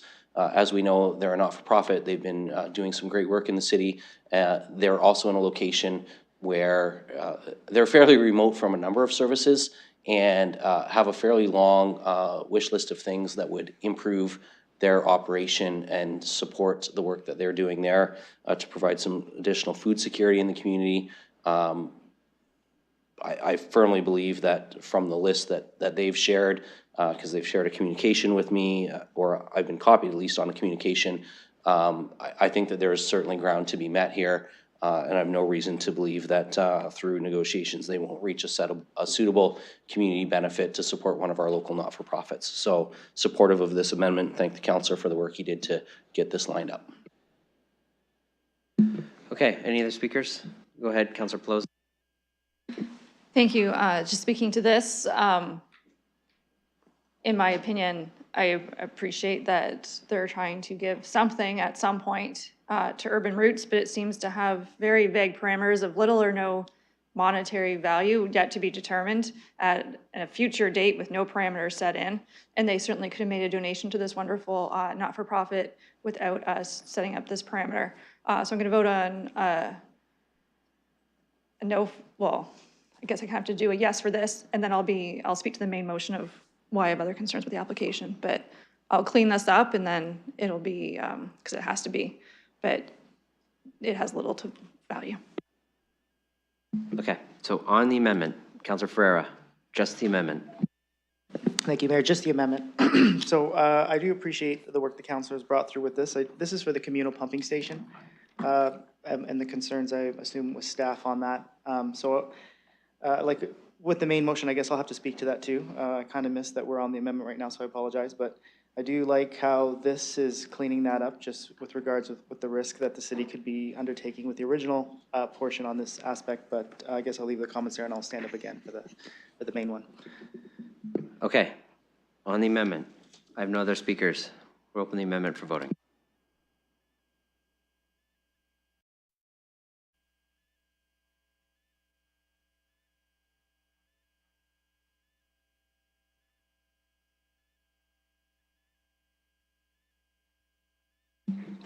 Closing the vote, motion carries 13-2. Okay, so I'm going to do make a rare change.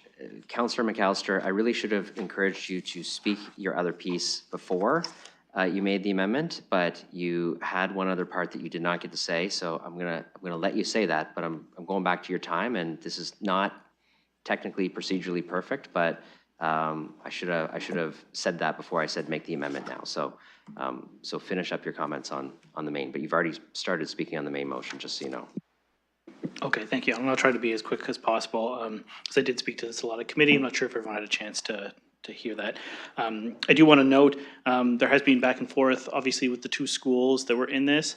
I did, as of 1:33, get approval to share the quote. I was able to share one amongst council. Unfortunately, I couldn't attach it to this for the public agenda, but that is now allowable. I got the approval from the school board.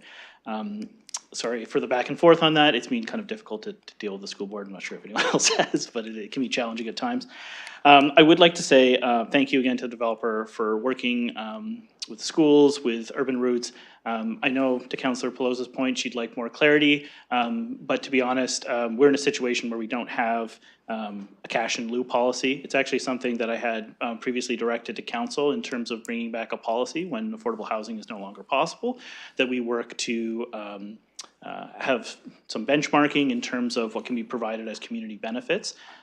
So, you know, in the interim, I kind of have to work on this ad hoc basis. I think what we've come to is an amenable agreement that will really help the community. I know both the schools, they've really needed this for a while. They've really struggled in terms of fundraising. I know I can already hear council saying don't backfill for the school board, but I don't think it's fair to punish kids for something which I think at the end of the day will be very beneficial to the community. With Urban Roots, they've done a lot of good work in the community. I think there will be a way forward in terms of something meaningful that both the developer and Urban Roots will be able to take from this.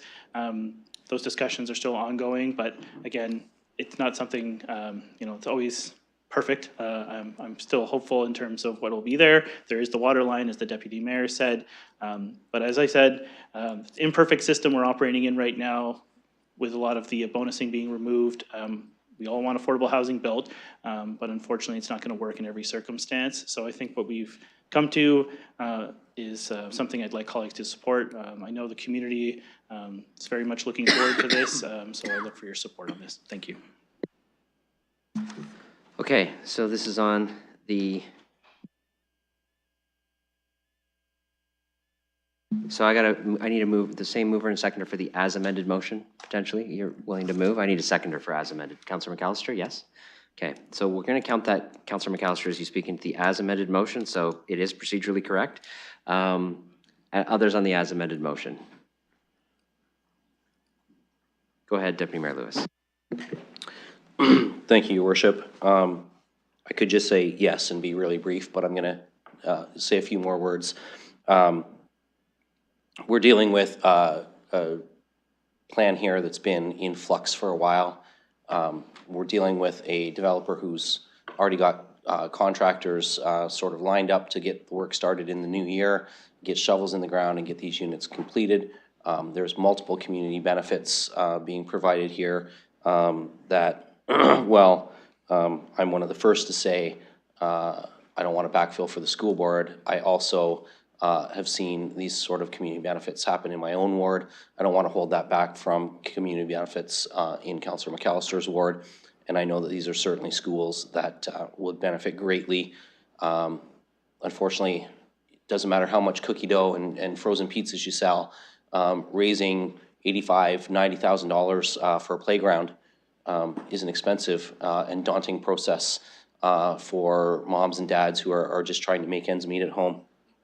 The site plan itself on this site has always looked good. And Councillor McAllister referenced this, and I want to come back to that point as well on the affordable housing piece. There are other community benefits that we should be considering. There's a list of them in the London Plan. I think that this fits those lists. And as Councillor McAllister alluded to, depending on the size and scale of a project, affordable housing is not always going to be the thing that we're going to be able to get. I've sat down and looked at this project. I've looked at a couple of other projects that are happening in the city as well. When we start talking about some of the formulas that are applied by the Canadian Mortgage and Housing Corporation, they actually don't work. They make it fiscally unattainable for affordable units to be created, particularly when we're talking about not today. If it was just today, it could work. But when we're asking for 25 and 30 year, and in some cases previously, we were asking for as much as 50 years, it doesn't work. And so and I know your worship has ongoing discussions with the federal and the provincial ministers of housing as we continue to work on the Housing Accelerator Fund and some of the rapid housing initiatives. But there's another piece here that's a barrier. And I don't think that we can realistically say, well, we don't want to go with this now because we don't have affordable housing in it. We're getting some other community benefits, and we are still getting housing. And so, and affordable housing in terms of the fact that where this is located in the east end of the city, the land is still relative to other parts of the city, cheap. The units that are being created, townhouse model, cheap compared to a single family home, cheap compared to a high density 35-story tower. We talked about this when we were talking about the Heights Plan review, how the townhouse component of the housing mix is really critical to London meeting its targets. And so I think when we're looking at the 90 units of housing that are going in here, we need to say yes to those. And we should accept the community benefits that are here and trust that our partners in this community, both our not-for-profit and our for-profit builder in this case, will come to an agreement that finds a suitable replacement. I know, I don't want to presume where it's going to land. I know there's been talk about a generator because the power supply is not always necessarily reliable on site for them. I know there's some other things that Urban Roots had on their list. But the partners here, both parties, are established organizations that have shown to us they deliver what they say they're going to do. So I'm comfortable moving forward and letting them sort that out as they will in getting the site plan approvals done and getting the work started on the site. Okay, I have Councillor Pribble next. Thank you. Numerous benefits, positive initiative, very positive project for London. Big yes for me. Thank you. Thank you for your conciseness, Councillor Pribble. Go ahead, Councillor Pelosa. Thank you. I'm not going to be quite as concise, though hopefully just as efficient. Question through you to Mr. Mathers. As this staff report came looking for refusal, and council had already dealt with this, that would have been 4 units of affordable housing. If we decline this application today, what are they already authorized to build should they choose? I'll go to Mr. Mathers or Ms. McNeely. Through your worship, there was a previous approval on zoning on this site, so we're just going to pull that up. It'll just take us a moment. Okay, just take a moment. We'll pause the time.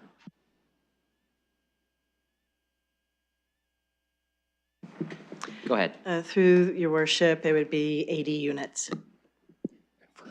Thank you. Just wanted colleagues to hear that direct from staff. I will not be supporting this application today. I raised concerns at committee. I want to thank Councillor McAllister for the work he did with the school board, hearing my concerns and getting communications back, and absolutely dealing with the school board and playgrounds is a lengthy process. So thank you for that. I had highlighted at committee that donations to the nonprofits or school boards can be direct and done outside of this process and doesn't need to come through council for our direction. They can have that direct linkage to the community, which is always a welcome benefit. I do believe it's provincial backfilling of schools and playground and equipment. Not saying it's not needed by the community, but I need affordable housing. Council already approved the units in intensification with bonusing of affordable units. Now it's looking like we're losing the affordable units in exchange for a playground. Like I said, both are needed, just we have the ability to get the affordable housing. I would prefer the original approval that council did to get the 4 units of affordable housing, not to exceed 80% of average market rent. If that really is such a strict monetary divide of building 80 units, but 50 years of usage for affordable housing isn't viable, I would consider from the applicant if they want to come forward with a less time frame of 50 years, if that makes their build. A point of order, go ahead.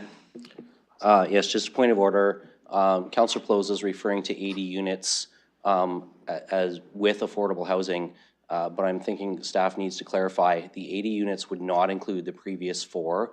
Those 4 were part of a bonusing agreement that increased the total, I believe, to 90. Okay, so unfortunately, it's not really a point of order, but the councillor is saying something that might not be whatever, in any ways opinion factually correct. We don't actually have a point of anything for that. People can say what they say in the debate. Staff have provided a clarification, but I can't start to let councillors jump in and then ask staff to clarify a point that a councillor is making. So I'm going to have the councillor proceed. I'm going to say not a point of order.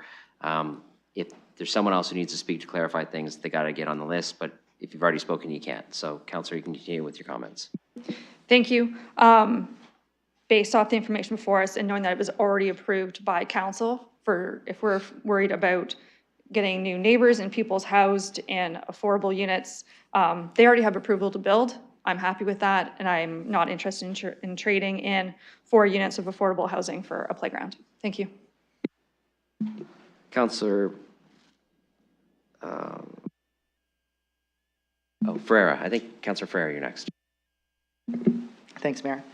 So I guess further to Councillor Pelosi's comments, I'm not going to be expanding too much on them, but when it comes to the affordable housing and all the work that we've done with the bonusing and how it's been approved already, I don't want to be losing that affordable housing. I guess, pose a question to staff. I know Mr. Felberg's not here, but with our roadmap to 3,000, I see this as we're going to be removing 4 units to that roadmap for the work that's in progress right now. So I guess I'll just pose that question first.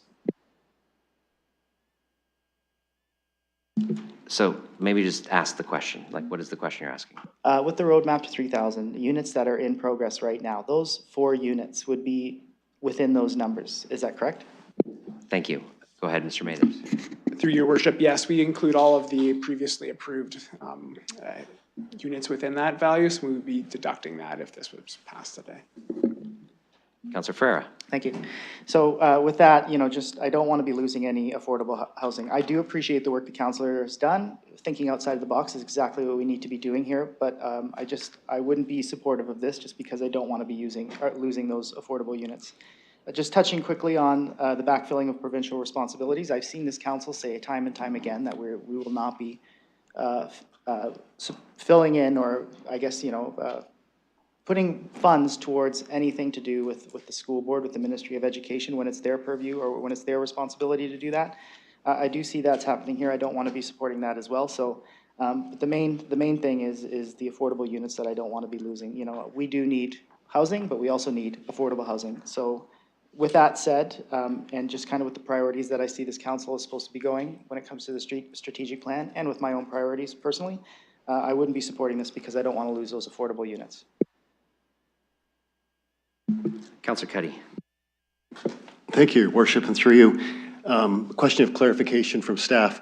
Wondering if the 80 units includes affordable housing or that's extra?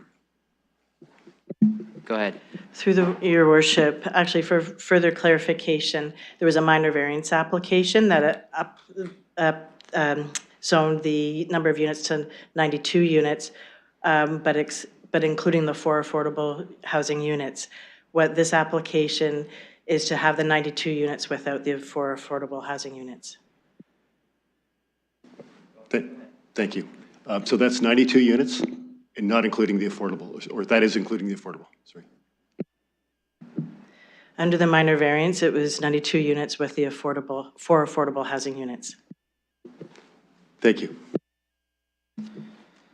Okay, I put myself on the list. I'll be brief. I'll turn the chair over to Deputy Mayor Lewis.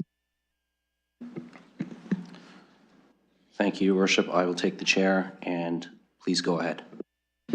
So I'll be brief. So I'll support the motion as amended. I appreciate the work that the councilor's done.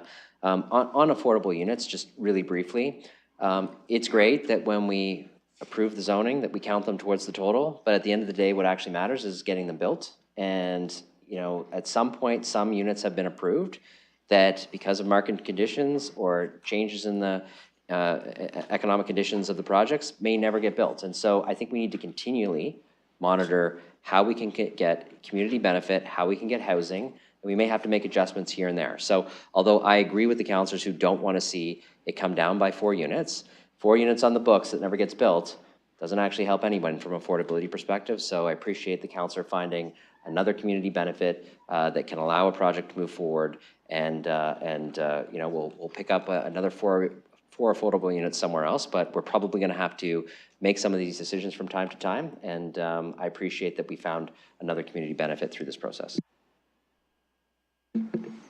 Thank you, Your Worship. I'll return the chair to you. Any other speakers who haven't spoken yet? Okay, Councillor Rahman. Thank you, and through you. So I appreciate the work of the councillor as well as the discussion that happened at committee. However, I want to just put on the record that I personally would prefer that when we're talking about community benefit, that when we're taking affordable housing, we're looking at either supportive or affordable housing, and sticking to the premise that we are supportive of our moves there, because it's very important to the community. My challenge with the amenities at the playgrounds and urban routes, very worthy, I think, within the community. However, we have had conversations at the school level, but some of those conversations need to happen at the board level. So the board is undergoing an attendance area review for Trafalgar because of low enrollment. We are looking to support a project at the school. We don't know what that attendance area review could mean. These are not discussions that should be happening here, which is why we should not be deciding on things to do with playgrounds at schools that are under review right now. So I think that this is part of the challenge with looking at community benefit and how we look at community benefit. It's why we need more of a policy or some framework around how we do community benefit, as I think it can get us into unclear and uncharted waters. I'm not happy with donor agreements happening on the floors here, and this back and forth between a developer and a community organization to ensure that that benefit level matches what was promised with affordable housing. Because ultimately, you know, there was some calculation done around what that benefit was worth as affordable housing and whether or not it's the same. What I've had come forward so far on a school board build is actually an undersized playground for a smaller school population, but also for a smaller part of the yard. I personally would want a commitment that the amount is to the level of what we looked at with the affordable housing. Otherwise, basically what we're doing is we're giving a developer the same amount of support for the 92 units with less actual community benefit, and that's not what we're here to negotiate away. So I think we have to be really, really crystal clear about this. So my hope is that we actually amend this to say that the community benefit, whatever it should be deemed, matches the amount that would have been put forward for affordable housing. Now, having been in conversations with RPH before, I know that this is something that they will hear and take away, that they will note that we are looking for the same amount of community benefit, and I hope that they will stick to that. Thank you. Okay, any other speakers?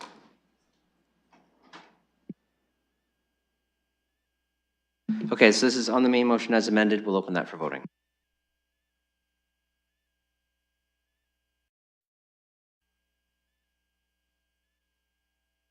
Worship, sorry, can I pull apart parts of this to vote on separately?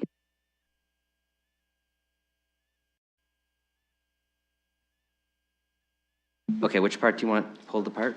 Thank you. I'm just looking to vote on I and the amended II separate.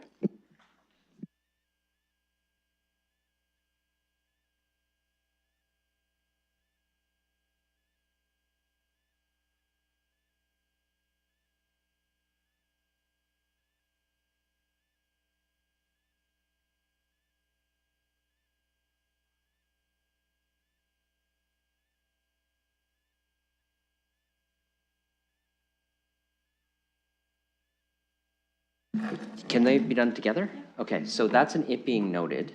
So yes, we can deal with that it being noted clause separate. Okay? Because it doesn't change the structure of any of the other components. So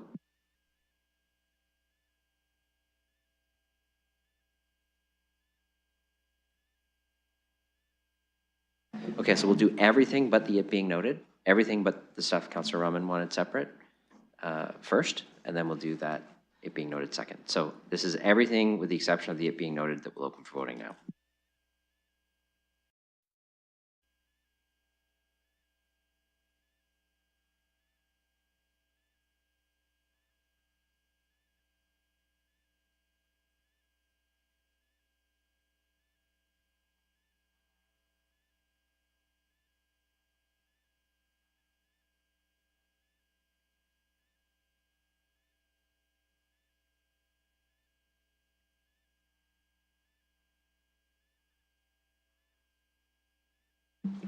Closing the vote, motion carries 11-4. And now,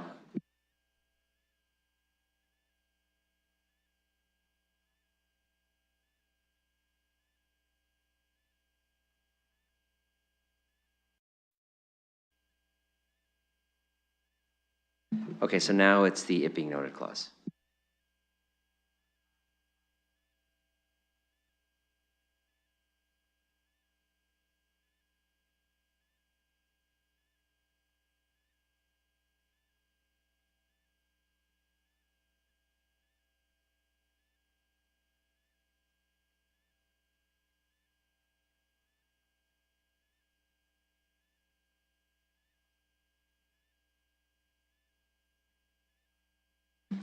Closing the vote, motion carries 11-4.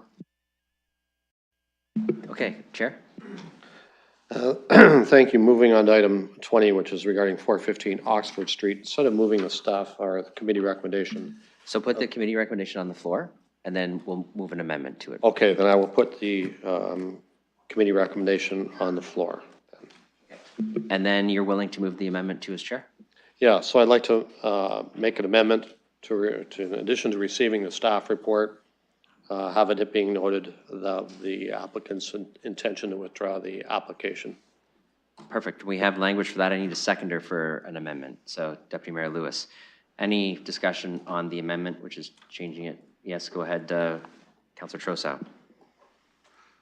Could I just ask for clarity what the legal difference between with the amendment and not with the amendment? Because I'm not seeing any, but I'm missing something obviously. So what's the difference? Go ahead, Mr. Mathers. Through your worship, so with the amendment, a decision isn't being made at this time. The application is being withdrawn, and then they would have to make a new application that would be brought before council in a very similar manner. So with this, there would be no council decision being made today. And through the chair, in your view, do you see any potential prejudice to the city by doing this motion? I'd be inclined to support the motion if that's their wish. I just want to make it clear that I'm not missing anything. Mr. Mathers. Through your worship, I wouldn't suggest that we are. If you did make a decision today to refuse, that does make things more complex if a new application was to come in subsequently. So this would be less likely to cause any kind of a problem moving forward. Then I'll certainly support the amendment. Thank you. To the chair. Thank you. Any others on the amendment? Nope. Seeing none, we're going to open the amendment for voting.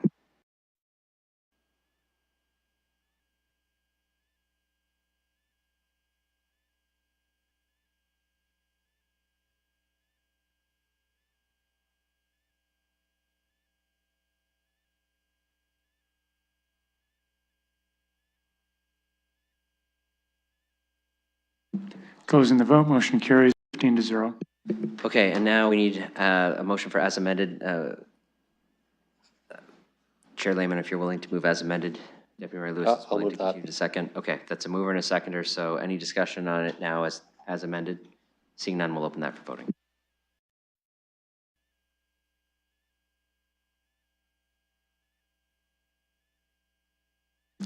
Closing the vote, motion carries 15-0. Go ahead, Chair. Okay, and dealing number 22 regarding land needs assessment, I'll move the committee recommendation. Okay, the committee's recommendation is on the floor. I'll look for others. Councillor Frank, you submitted some correspondence. I go to you first to address that. Thank you. Yes, I have circulated 3 amendments, and I'm happy to speak to them, and I have a couple questions for staff, but I'm not sure if perhaps you'd like me to have a seconder first? Yes, so you're willing to put the amendments on the floor. I don't think, were they on the added agenda or not? Okay, if they're not on the added agenda, then I would like you to read them so that members of the public can hear what your amendments are. Sure. So the motion will be amended to include new parts G, H, and I to read as follows. G, the civic administration be directed to develop an alternate scenario of approximately 1,130 hectares of developable land to accommodate planned growth. H, the civic administration be directed to demonstrably utilize the climate emergency screening tool as part of the urban growth boundary review. And I, that the mayor be requested to engage in a discussion with local Southwestern Ontario mayors and wardens regarding regional growth. And then the rest would be from the original motion from committee. Well, we're just dealing with amending to add your G, H, and I right now. So if you want to speak to that, if you have questions on that, we can certainly address those, but you have the floor. Okay. And I'll note Councillor Hopkins put up her hand to second that. Oh, so great. there is Okay. a seconder. Great. I was like, ooh, get a free card today. Okay. So few questions for staff through the mayor. I was curious before I kind of dive into my comments, if you could explain the rationale for the 2,000 hectares number and if it aligns with current planning principles. Go ahead. Absolutely, through your chair. So through a previous request by council, we undertook a housing supply marketplace analysis using a consultant. So the consultant came back with a recommendation. That's a recommendation that's before you and was brought forward by committee as well. So that 2,000 hectare value came from their analysis and their interviews and some other work that they've done as well. It highlights, for the most part, 3 of the main items that were considered as part of actually developing that value. One is the high cost of land that's currently lands for development within the urban growth boundary. Also, the capacity and the inventory that local developers have to be able to provide and accelerate housing. And then looking at the ratio of applications to council permissions versus the actual amount of permits that come forward on an annual basis. So their focus wasn't necessarily, wasn't the PPS related items. They looked beyond that and also considered the ability to be able to accelerate housing and move it forward more quickly, and the economic components. So the work that they provided is not the same as the rationale or criteria that provided in the provincial planning and planning statement. Go ahead, Councillor Frank. Thank you. And just to follow up on the second part of the question regarding planning principles. So my understanding is the 2,000 hectares is about 42 to 45 year horizon. Is that correct? Councillor Frank, right now you got the amendment, so if you can just link your questions to the amendment. Sounds like, I just want to make sure, because we'll have a main motion too, so just link it a little more for me and then I can proceed. Sure. In regards to part G, where I request alternate scenario of 1,130 hectares, I'm asking about the 2,000 hectares number in order to be able to compare the 1,130, 1,476, and 2,000 to have 3 different options to look at. And this is part of the rationale as to why I want a third option. Thank you. That's very clear. I'll go to our staff. Through your worship, so our very high level estimate is that it's over 40 years of development would be that 2,000 value, using the approach in the provincial planning statement. Okay, go ahead. Thank you. And just to reconfirm that, then we would have to ask the provincial government for a special exemption because they have a 30-year horizon as their planning principle? I believe that's exactly what the main motion says, is it's submitted that, but also has a backup of the 30-year number. But if you want staff to confirm that, Nope. He's that's nodding, perfect. okay, yeah. Okay, and then, further question for staff. Is there any way that we can ensure by expanding our urban growth boundaries that development in surrounding communities will stop or be reduced? Any policy that we can have that would enforce that? Go ahead, Mr. Mathers. Through your worship, so the London plan and any kind of policy basis that we would have can control and provide opportunities for growth in London, but we can't provide any kind of rationale or change in growth in other communities. And that's usually done through a regional policy and planning policy process. Go ahead. Thank you. And final question is, when will we understand the full financial impact to the city for the various options? Mr. Mathers. Through your worship, I did mention in the Senate committee as well that there's a bit of a chicken and egg thing that happens with this approach. So what you're doing today would be looking at providing the overall amount of land. Then we will bring forward to you a mapping that will show our recommendation as far as where that growth would occur. And then as part of a development charges process and our GMIS process, we'd be looking at assessing those costs and ensuring that there's an appropriate collection from development community as part of the development charges process to be able to fund those costs. So that would be something that would come subsequently as part of our development charges update process. Go ahead. Perfect. Okay, those are all my questions, and then I'll just explain the rationale for these amendments using some of that information. So in my opinion, I would be able to support a minimal addition, if any, to the expansion of the urban growth boundary. And I believe that if we're using more realistic population growth numbers, although I know that our hands are a bit tied with the province, proper density estimates based on current medium and high density projections, and if we did include land that was likely to be rezoned as residential anyway, then it would support, in my opinion, almost no need for an expansion. However, I am realistic, and that is why I've circulated some amendments to try and make some lemonade. I do understand the argument that if we don't build, neighboring communities will. But I also would argue that if we do build, neighboring communities will still build. So there's no ironclad argument that if we build, they shall not, which is why I've included a request to the mayor to engage in discussion with mayors and wardens, because I do think it's really important we have a Southwestern Ontario regional plan, because I am quite worried about farmland. And I do understand, again, the land for the urban growth boundary expansion would be within the city limits, but much of it is still farmland. And in Ontario, 319 acres of farmland are lost every single day on average. That's almost, and that was from 2021, and that's almost double the rate from 2016. And the main reason cited is urban sprawl. And I know my colleagues and I differ in opinion about what defines urban sprawl. I define it using Wikipedia's definition that the spreading of urban developments on undeveloped land is urban sprawl.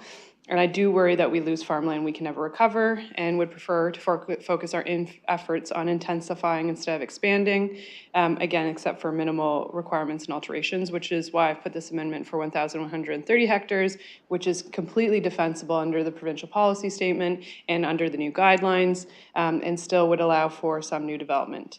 I also included an amendment regarding using the climate screening tool because I want to understand the various climate impacts of scenarios. I do hear from colleagues that if we don't expand, we will see more commuting from the neighboring communities. And I want to understand which version of these options is actually best for us from a climate change perspective.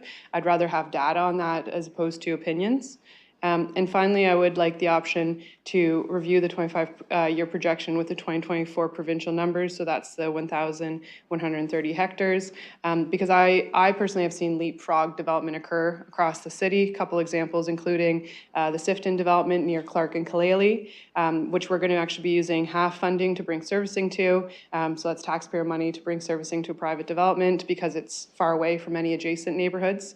As well, the Hamilton Commissioners Road East subdivision doesn't have transit, doesn't have sidewalks, doesn't have a grocery store, doesn't have schools.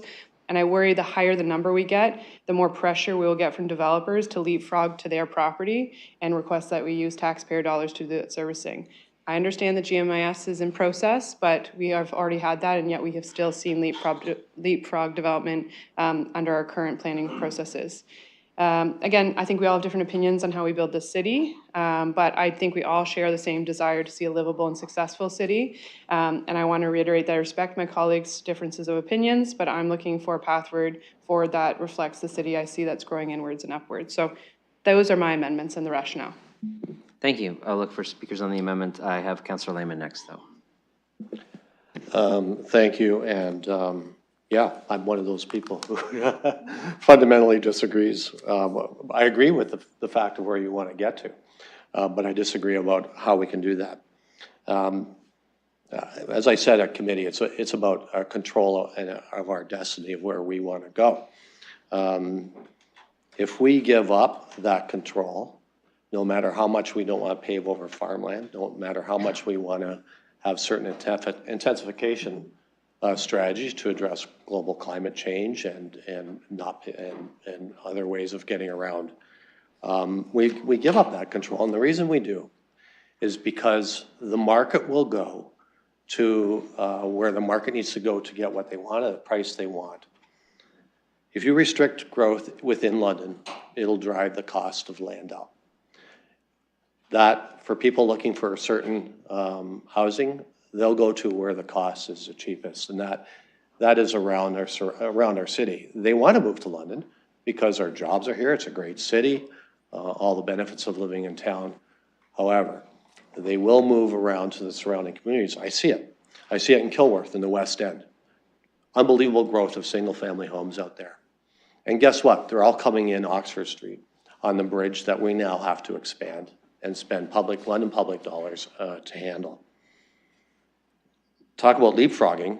They're leapfrogging. They're leapfrogging outside the city boundaries, going to where land is the cheapest and where they can build without coming to this council.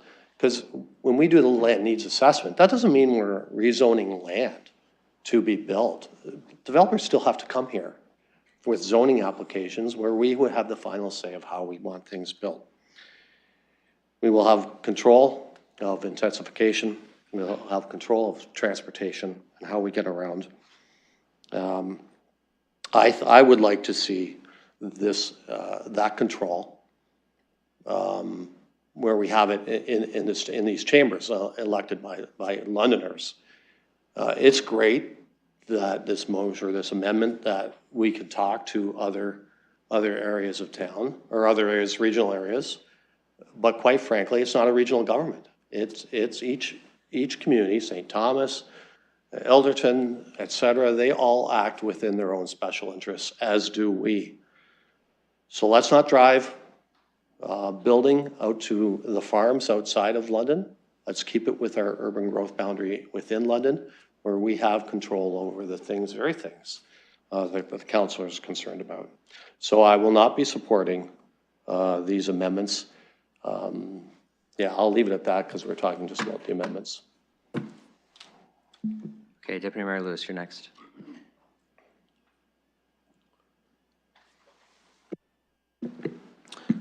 Thank you, Your Worship. So I'm going to start by just saying I'm going to ask for you to call the clauses separately on this because I will support Part I.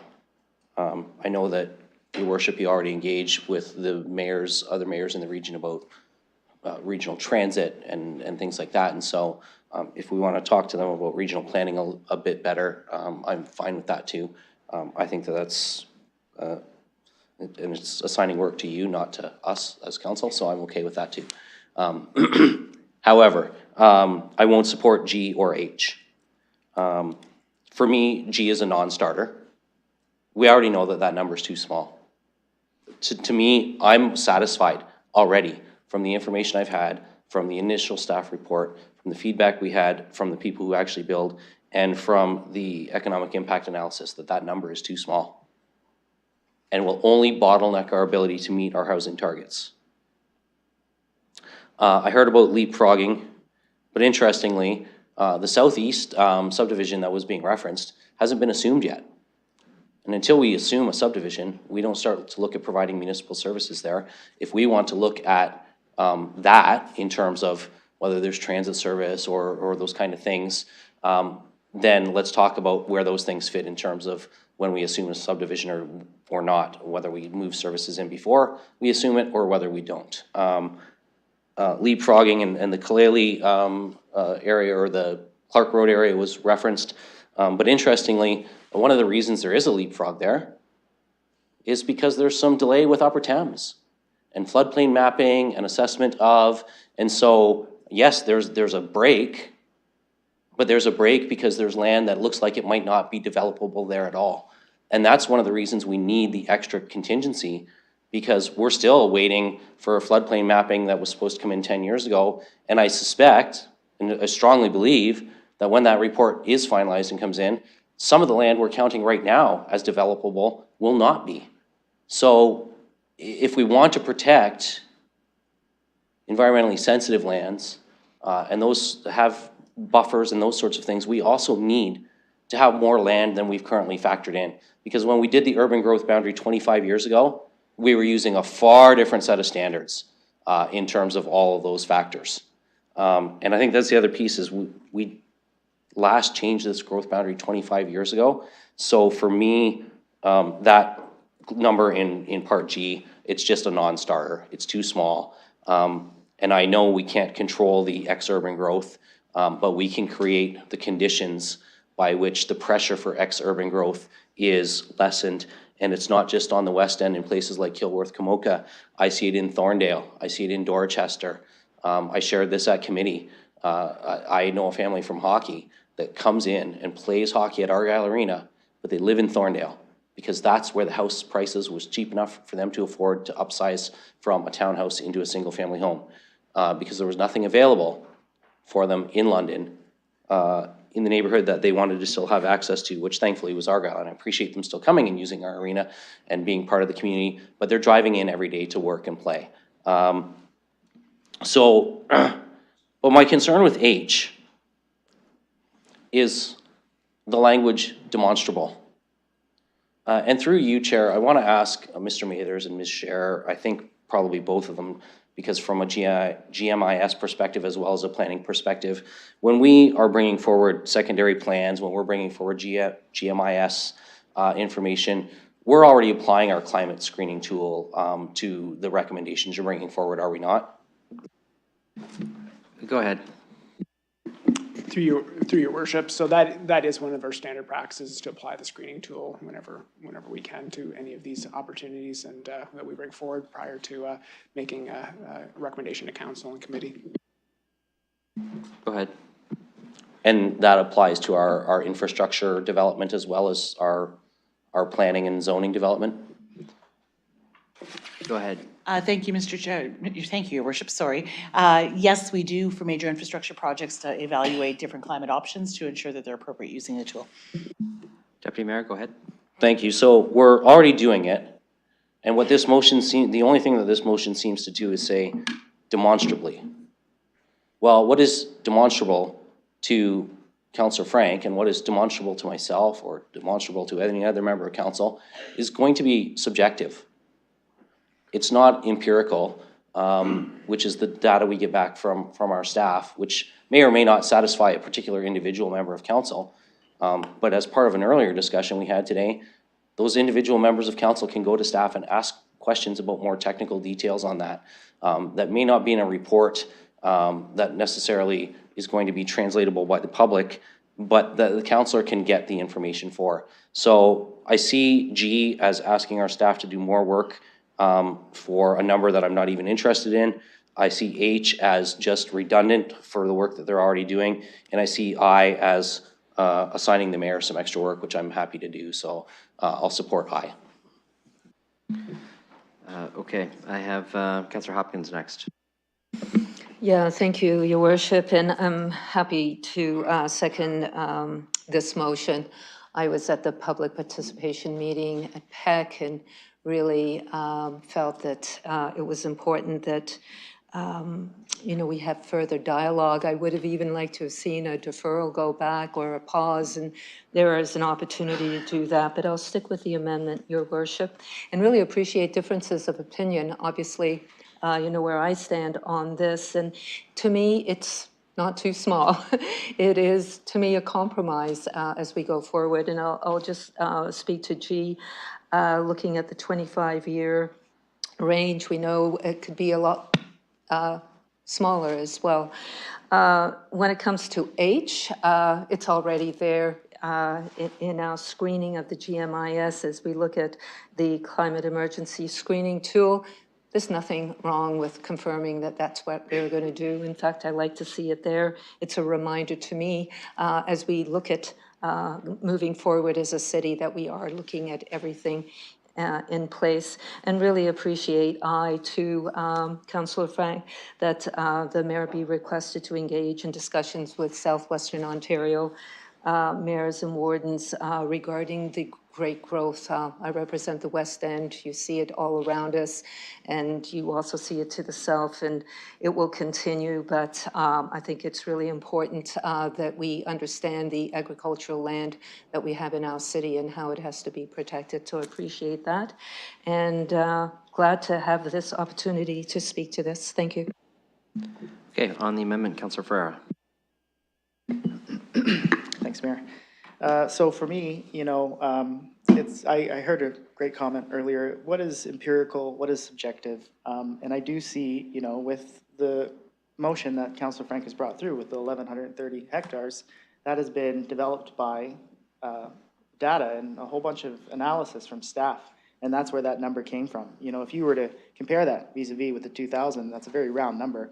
And for me, and just reading the housing supply marketplace analysis, I don't really see too many data that's really kind of substantiating that number. So that when I look at this and when I see what staff's recommendation is for that 1,130 hectares, I do see that we're using the Ministry of Finance's population projections. I do have concerns with that because I do feel like it's a little inflated, but it's still something that we are doing within the provincial policy statements. And I do see that with the other side of things, with the housing supply marketplace analysis, we are going to have to go to the province and get a little bit of approval if we were to do this. So I do see what Councillor Frank is doing, and I do agree what she's bringing forward. I am supportive of that, and I do like to see figures that are substantiated by deeper data that has developed and brought up that figure to the table of how we're supposed to be selecting things. So when it comes to that, I do like data-driven decision-making, and that's what I see here. I did see some comments regarding the agricultural land and things like that, so maybe I'd like to expand on that just a little bit. I want to ask, is there evidence, or maybe I should say it in a different way. Do we have any targets for preserving agricultural land to meet the needs of a growing population? Do we have any targets that we might, any numbers or any data or anything like that of how much land we would actually need for agricultural? Okay, Mr. Mathers, go ahead. And Councillor, you're linking this to the need for the alternative scenario? Okay, go ahead. Through your worship, there isn't specific targets related to agricultural land, but the London Plan does speak to the protection of the Class A lands as well, so that would be part of the consideration in bringing forward recommendations to committee and council. Go ahead, Councillor Ferreira. Thanks, Mayor. I won't go too far into that line of questioning. I just do see what Councillor Frank is bringing to the table, and I do see that there is both a look on the outside of the current urban growth boundary and on the inside. So with that, just to keep it all concise, I do support what she's brought here. I really like what she has. The 25-year horizon, even though the Ministry of Finance numbers seem a little bit inflated in my opinion, this is the lower number, so I like that. So I'll be fully supportive of both G, H, and I. Okay, this is on the amendment. Councillor Trosau, on the amendment.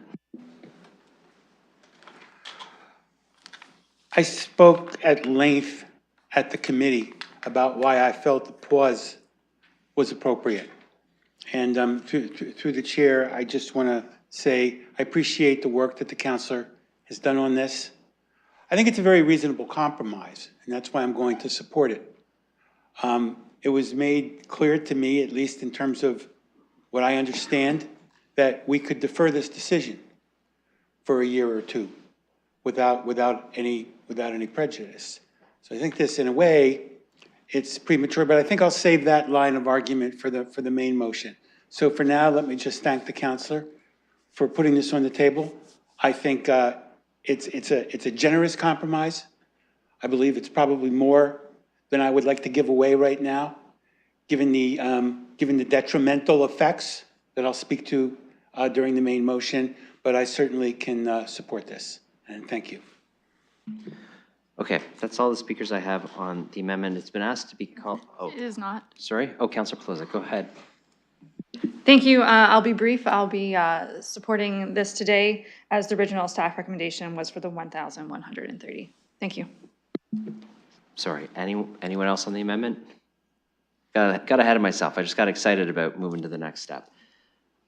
Okay, so now I see nobody on the amendment. So it's been asked to be called separately. So all three components separately. So we'll start with G, which is the part about the alternate scenario for 1,130 hectares. We'll open G for voting.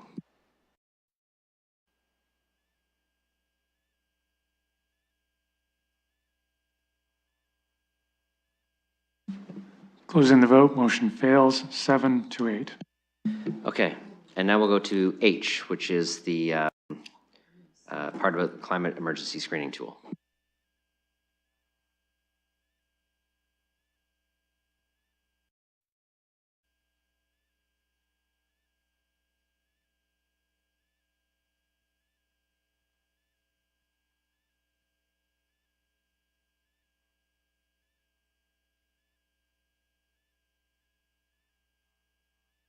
Councilor Purple?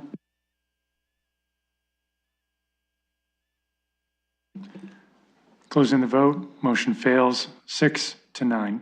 Okay, and now we'll go on to I, which is the request for me to engage with local Southwestern Ontario mayors.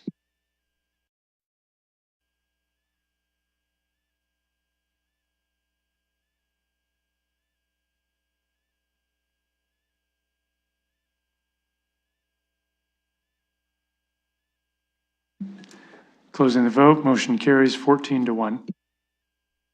Okay, and given one part of that passed, I need the chair to move an as amended main motion, which now includes, we'll say it's part I, but it'll be renumbered to be the next relevant letter. So if you're willing to. Yep, I'll move it as amended. Okay, I need a seconder for the as amended component. Councillor Cuddy. All right, discussion on the as amended piece, which is all of the committee's recommendation with the Councillor Frank I, which will be relettered to fit into the sequence. I'll look for speakers on that. Go ahead, Councillor Pelosa.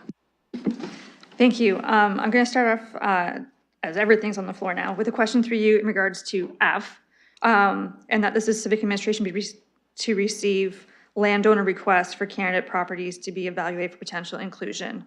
I'm assuming our intention is that it's people who have land who would like it developed. I've had some residents reach out that there's land around them, they don't know who owns it, but they would like it developed to have neighbors. So a different, yeah, I know. So just a different request of, can those residents reach out too, or what's this process looking like? Mr. Mathers. Through your worship, so this is an open process that would allow both applicants that are interested in having them included, but also people who are looking in to fill in components of the community as well. So we would be willing to accept all of those requests.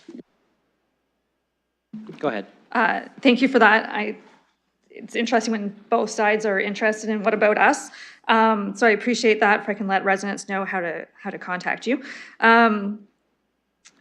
At committee, I'd asked for D and E to be called separate. I'll do the same. I was obviously supportive of the 1,130. Committee settled on the 1,476, which was on the floor. Not interested in 2,000 at this time.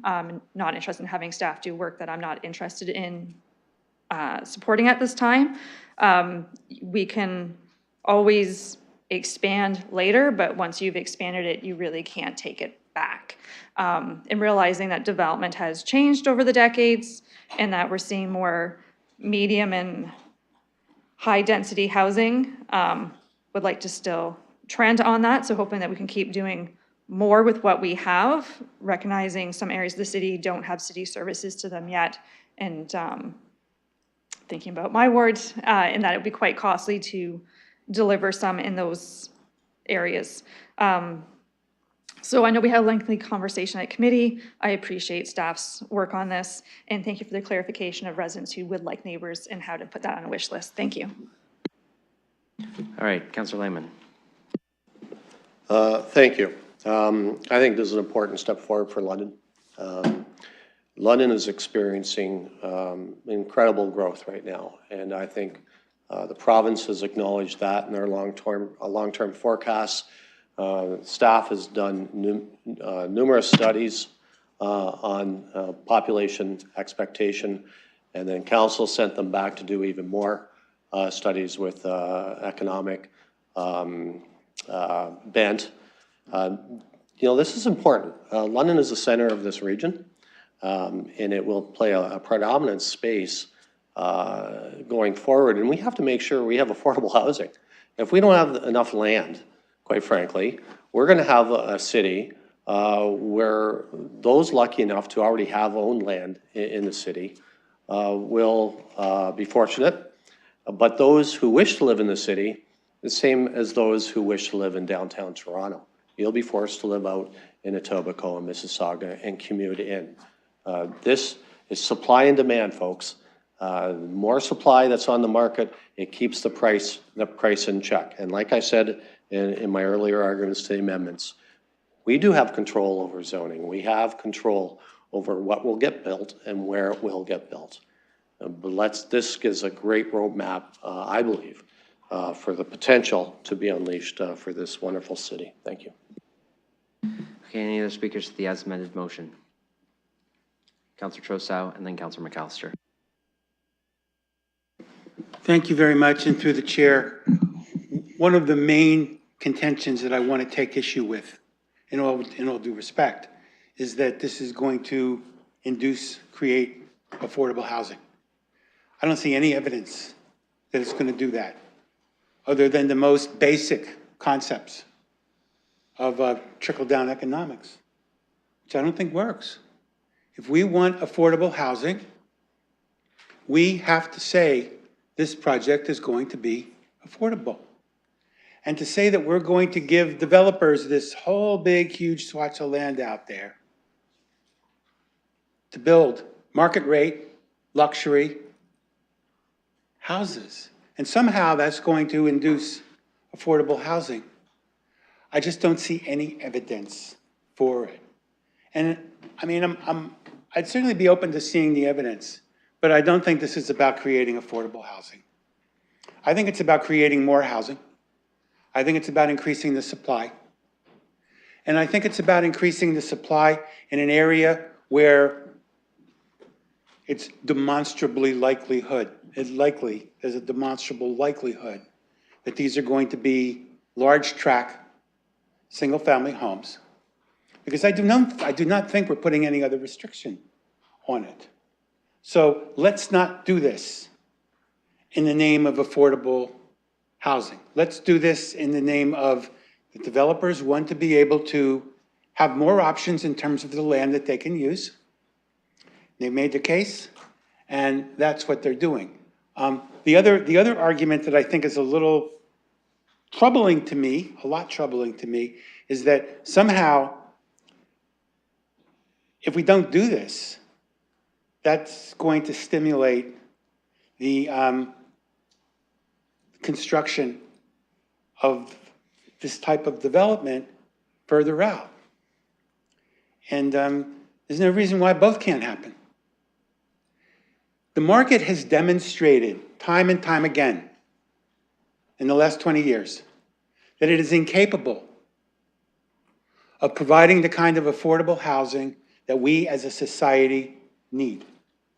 So for us as a council to grant this amount of an extension to the urban growth boundary makes no sense from my point of view. And I understand the influence and the persuasion that the development industry has in this room.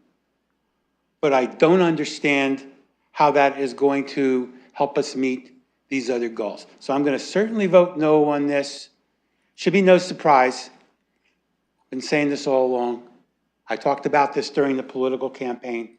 And I think this is one of the most significant votes that this council is making. And I want to make a marker for that. Because you see, if we overshoot, we can't take it back. I asked these questions. I'm not going to go through rehearsing, asking staff these questions as if I don't know what the answer is. We went through this at the committee. We can't take this back. If we overshoot, we can push it forward, but we can't take it back. So we are committing to a loss of green space. We are committing to a loss of farmland, and we are committing to a course of action that is going to, overnight like that, increase the market value of real estate. So I think this is a pro-speculation measure, and I think it's an anti-environmental measure.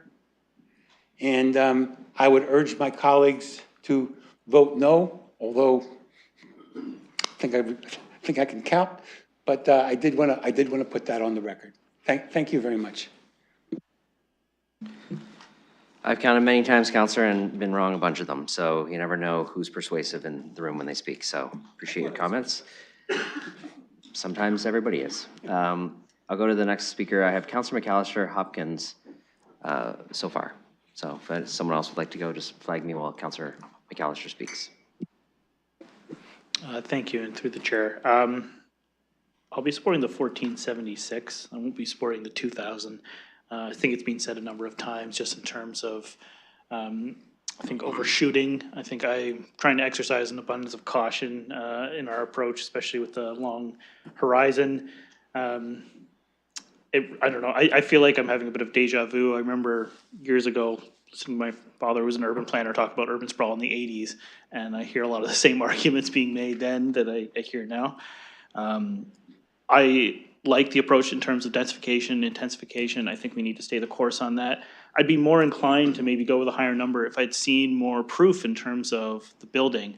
And I don't buy the argument that having more land is going to lead to more building. I think it just creates, as has been said, a more lucrative environment in terms of speculation and becomes more of a exercise in who's got the more valuable land and where people want to build and the types of housing, which I think the single family homes definitely more lucrative on the fringes of the city. I think London has traditionally always had a lot of people move here. As someone who recently entered the housing market, I can say it's not a city I would say is a first-time housing market. I think a lot of folks move here later in life, establish a family, more established in their career, and you do need those higher salaries to make a go of it these days. I don't think necessarily the supply is going to address the longstanding issue of pay in the city. I think that that's a pain point for a lot of folks in trying to enter the housing market. And just having more land is not necessarily going to lead to the conditions that we want. I understand those arguments. I'm not contesting that, and I know some people support that, but I'm just expressing where I'm at on it. And I also want to thank Councillor Frank in terms of that addition with I. Unfortunately, the other ones didn't pass, but with I'd like to say to the mayor, I fully support having those conversations with our regional partners. We do see that growth. I think specifically, speaking for my own ward, I think we're going to see a massive surge in terms of along Highbury Ave. That's obviously going to be some more commercial, industrial, but there will be residential that goes along with that. And I want to make sure that there's alignment between our regional partners on that as well. So thank you.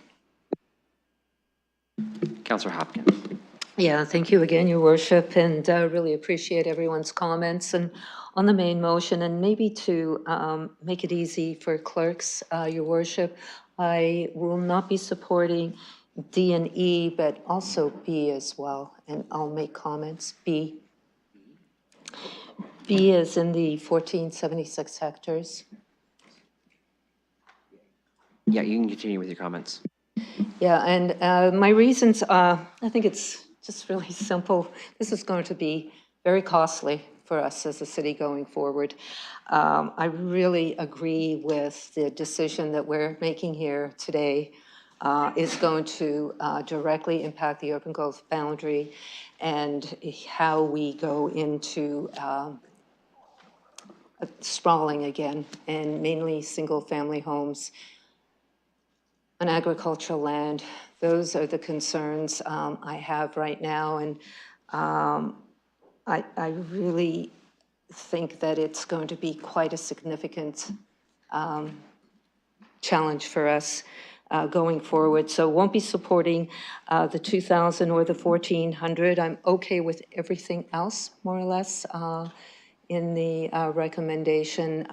But again, I do want to make a comment as we go forward with the urban growth boundary. I know there's many interested Londoners that would like to be engaged in that process, and looking forward to that public consultation as we go forward. But I really do not want to set up that conversation by supporting the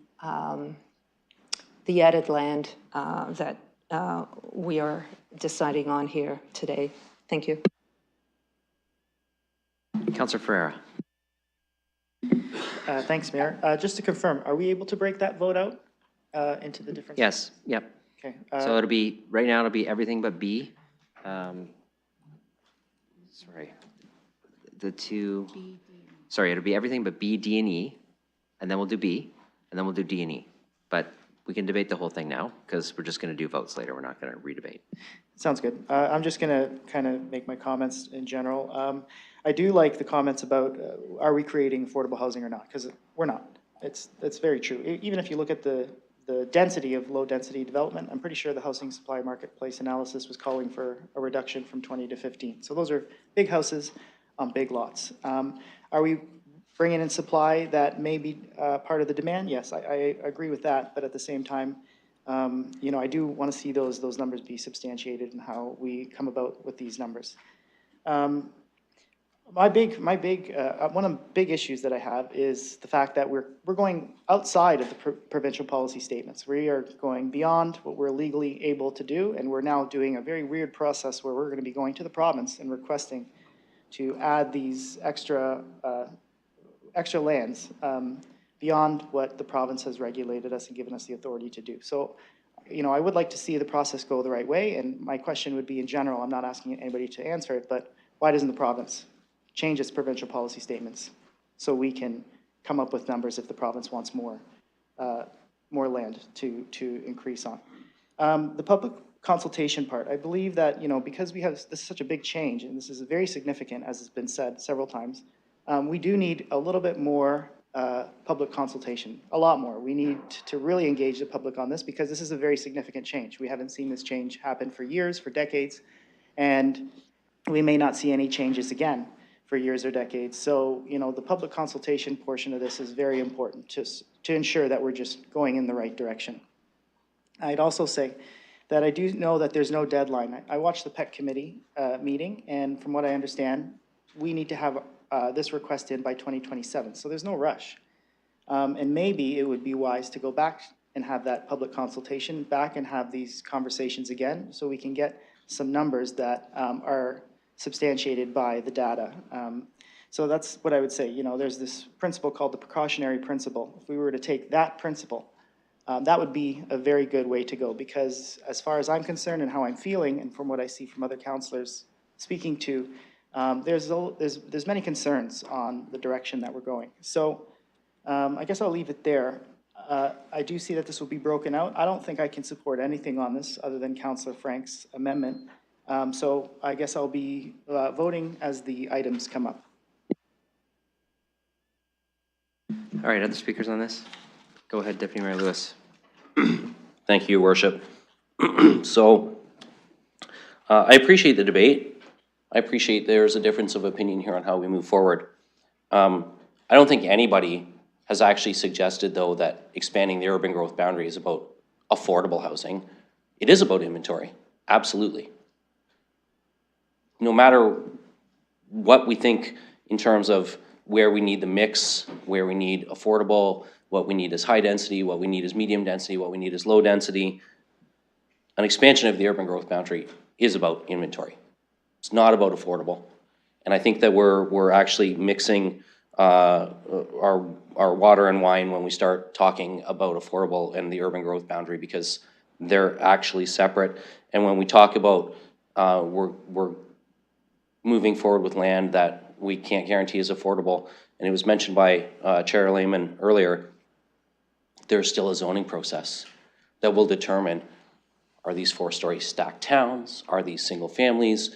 Are these medium density residential as lands are eventually added in? And I think I heard, and I'm going to disagree with Councillor Trussow respectfully, I don't think this is a win for speculators. I think it's quite the opposite. Because the last time we did this was 25 years ago. And when we set the target for the next 30, there's no sense buying land outside of it and sitting on speculating that in 25 years we might bring it in. Because once we go to this 30-year target for the next couple of decades, there's no reason to buy land and sit on it and speculate, because you know it's not coming in anytime soon. I appreciate talking about the density and wanting to have infill, and I think that that's the part of the discussion. I think it's really important to highlight in the back and forth with the partnership between our staff and the industry in terms of the tables that they have discussing these things. In the initial assessment, staff was asking for a yield that was going to be significantly higher. I think it was 20 units in a subdivision. I forget the exact numbers. The developers are saying right now we're only yielding 12, not 20. And this new number would actually still only yield 15. So it's a meet in the middle situation here. But that was based on actual lots built in recent times in the City of London. I appreciate the desire to have more public input. I think the public input comes in terms of the discussion around what land is actually coming in. I don't think the public is actually all that engaged in how many hectares. I think what they're engaged in is, how's this going to impact my neighborhood? Are we bringing it in the southwest? Are we bringing it in the east? Are we bringing it in the south? That's where people are going to have a general level of engagement, not on the number we pick, but on where the lands actually get added, because that's what actually impacts their day-to-day lives. And I think we saw that a number of times in other engagement processes that we've done. You know, as much as I appreciate the interest in public engagement, I think that we have to focus on what the public is actually wanting to engage us on. And for me, that's about where the land is added, not how much land is added. Now, I will say, I don't think we have time. And I'm going to ask, through you, Chair, Mr. Mathers, with this current timeline, or if we approve this today, if you go out and do the other pieces that this would direct you to do, and then we have to look at what land is actually being evaluated to come back in. When do you anticipate coming back to us with potentially a map that shows this is the land we think we would bring in under approval today? Mr. Mathers. Through your worship, so with the proposed approach, we're looking to bring it back by Q2 2025, some line work so that people could see the mapping and be able to make some decisions. Go ahead. And then with that line work, what are the processes around appeals, around people bringing things in and out before we finalize that? Because I know that there's a process. What you bring back as line work has to allow for some additional property owner appeals and things before we are making a final decision. Mr. Mathers. Through your worship, so there's a little bit of uncertainty with the approach regarding the 2000. So we can speak to the PPS approach, the PPS approach for the 1400 value. That is not something that can be appealed, so that is we'd be able to expedite that. And then anything beyond that, we would be working with the province to understand what the perspective is on of our the economic work that's been done, and that might be a different approach. But with regard to the 1,400 hectares, that would it would not require, it would not allow for an ability to be able to appeal, so it could be a faster process. So that would likely, and there is ultimately with any of these pieces, they are approved by the province, like they are the approval authority. So the council would provide the recommendation to them. So that could be like a 6-month process. So in my ideal time frame, it would be finalizing the entire process by the end of 2025, so Q4. And you got about 39 seconds. Okay, so Q4 of 2025. We have to have this done by January 1 of 2027, Chair, through you to the staff, January 1 of 2027. Go ahead. Through the chair. So I'm sorry, I didn't catch the entire question, but I'm assuming that it's related to that mandated timeline to be able to complete it. So we'd be looking at trying to conclude this whole process by ideally the the beginning of Q1 2026. That would be ideal. So that would give us some time frame as well if council wants to make different decisions or if there's any other kind of implications. So that's why we've suggested moving forward with the timeline that we have right now. Thank you. So really quickly, that's great to hear, because I think what we need to keep in mind is Q1 of 2026. Well, in Q2 of 2026, the next municipal election starts. And there's a potential for this to be a lame duck council and not to be able to make some of these decisions in a lame duck status situation. And then we're passing it along to the next council, who will get sworn in late 2026 and then have to make a decision on this massive document for the 2027 year. So I don't think we can afford to delay. We need to make a decision today. Thank you, and that's your time. Councilor Rahman. Thank you, and through you. So I agree that we do need to make a decision. And what I heard, and I appreciate the Deputy Mayor for his questions just now, what I heard was more rationale to support B and not to move forward with D and E. With Part D, what I heard quite clearly is that we have the ability to move forward with B, the 1,476 hectares, within the timeline to appreciably meet our deadlines. What I heard, I believe, is that the extra steps that are required for D and E are still a bit unknown at this point. So with all the uncertainty that we have right now around politics in the province, federally, everywhere, I do feel that what we need to do is we need to provide more certainty. So for that reason, I think it's incumbent on us to look to support B at this point so that we have a way to move forward.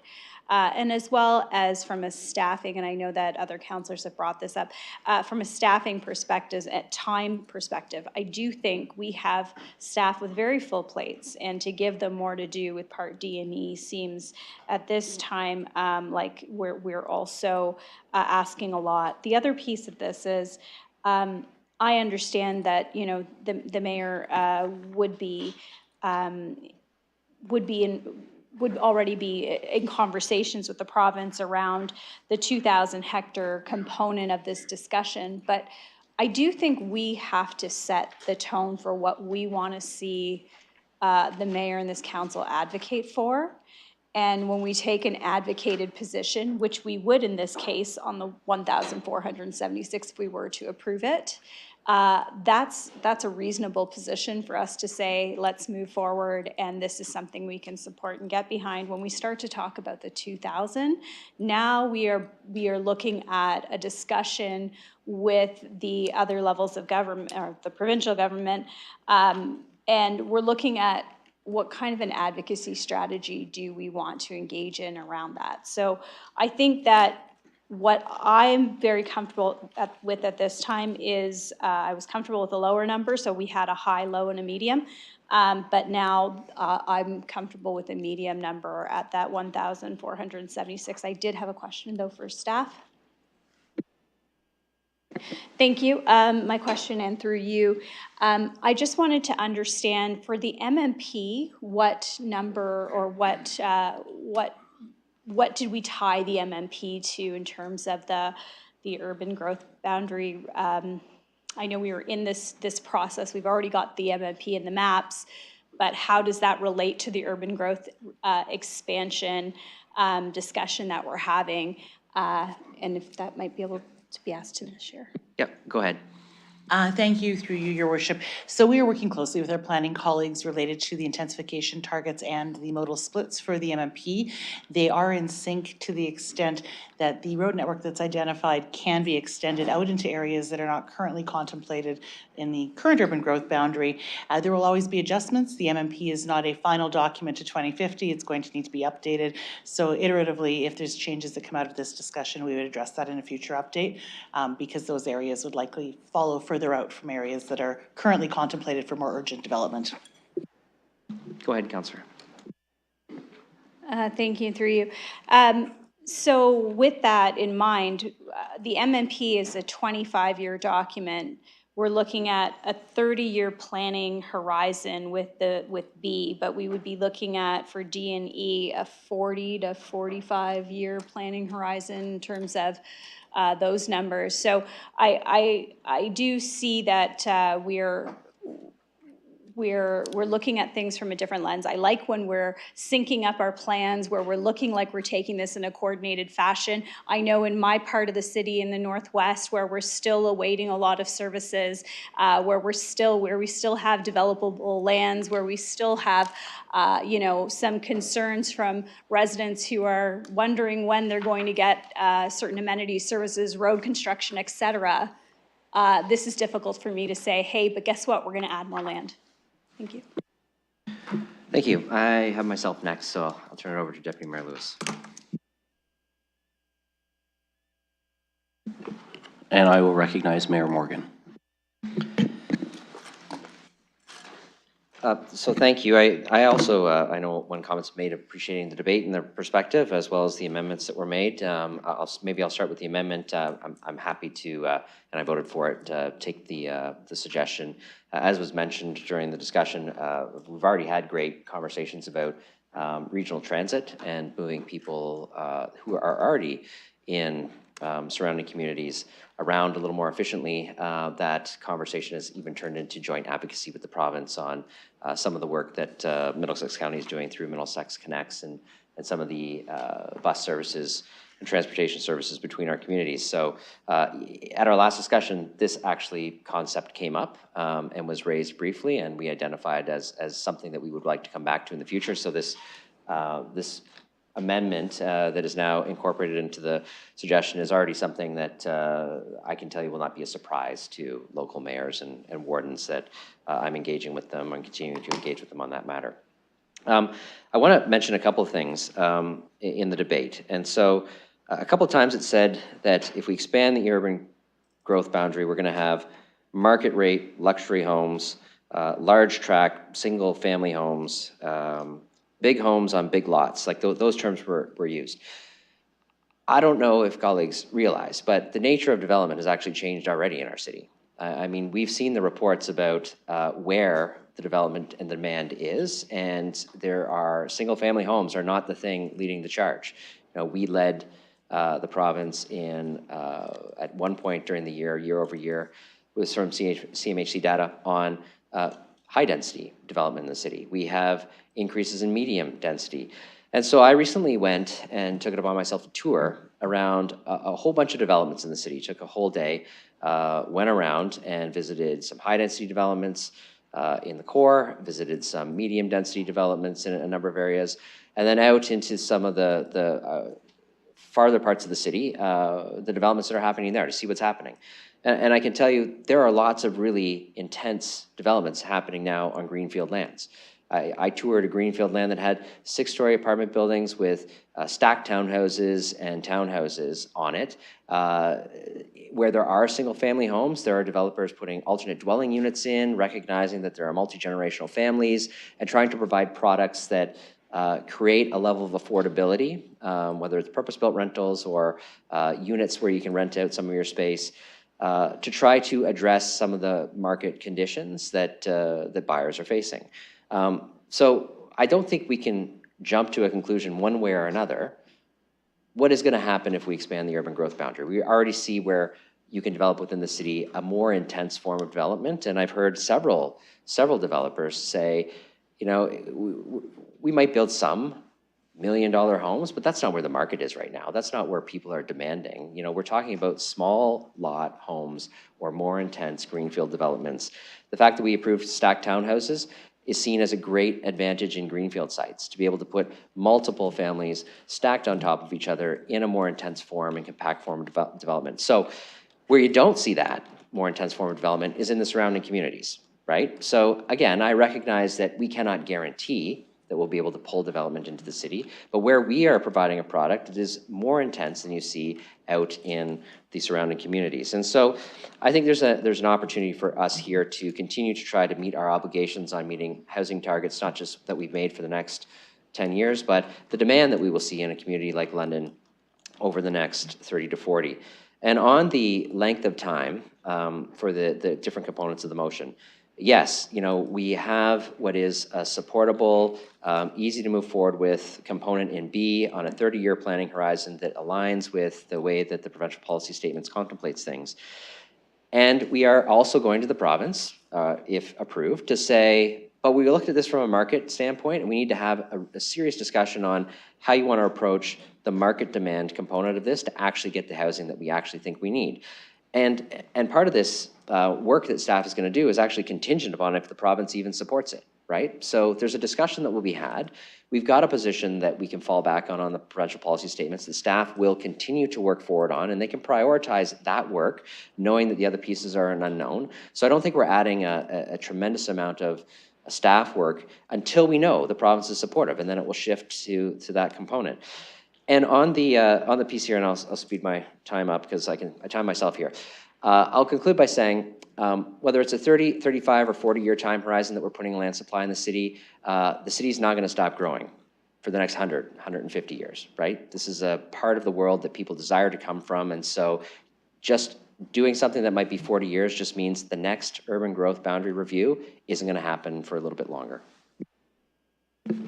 Thank you, Your Worship, and right on time. Good job having your own timer running there. I'll return the chair to you. Okay, I'll look for other speakers who haven't spoken yet on this. Okay, then what we're going to do is we're going to divide this out as I suggested. So we're going to do everything except B, D, and E. So we're going to take out B, D, and E, and we're going to consider all of the other pieces, which is the original motion plus the new piece that was added in through the amendments. So B, D, and E are not in this, but everything else is. I'll use the same mover and seconder for, or I'll just use the same. Yeah, but this is a mover and seconder because it's as amended for all of them. If everybody's good with that, okay. And we'll open that piece for voting.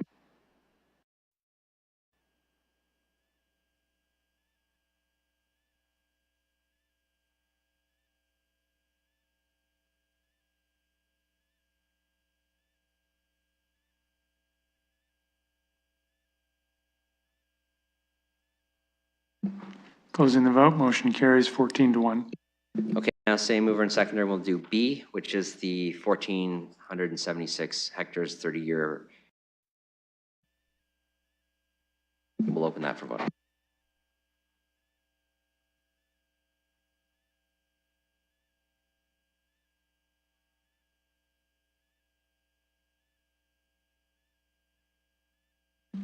Closing the vote, motion carries 10-5.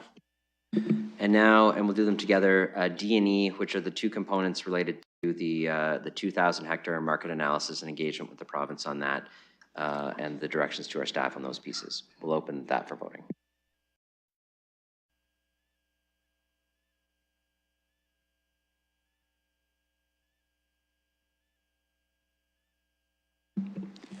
Closing the vote, motion carries 8-7. Okay, I'll go back to Lehman. Thank you. That concludes the first report. Okay, I've had requests from several members of council if we could take just a 10-minute break. I know we've got lots of other committee reports to deal with. A motion to move a 10-minute recess. 15? Sorry, 15. Okay, fine, 15. Moved by Councillor Ferreira, seconded by Councillor Frank. We're just going to do this one by hand. Okay, we'll do this one by hand. All those in favor? And keep them up because some people might be opposed. Any opposed? That motion carries. All right, 15 minutes. 45.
All right, thank you. Please be seated. Okay, we're in the committee reports, and you can tell which one's next because Councilor Rahman is already ready and standing because as our last meeting, I'm sure everybody's excited to get through the remainder of the agenda today and get on to your other business over the next few weeks. So I'll turn it over to Councilor Rahman for the first report of the Infrastructure and Corporate Services Committee. Thank you, and through you, and I will treat this as read. So I will look to move items 1 through 10, having not received any other requests to pull anything else. I'm just pulling 11 at this point. Oh, okay. Yeah, 11's separate, Councilor Van Meerbergen. Yep. Okay, so would anybody Thanks. like anything separate from 1 to 10? No? So you're willing to put that on the floor, Councilor? Okay, 1 to 10's on the floor. Any discussion? Seeing none, we'll open that for voting.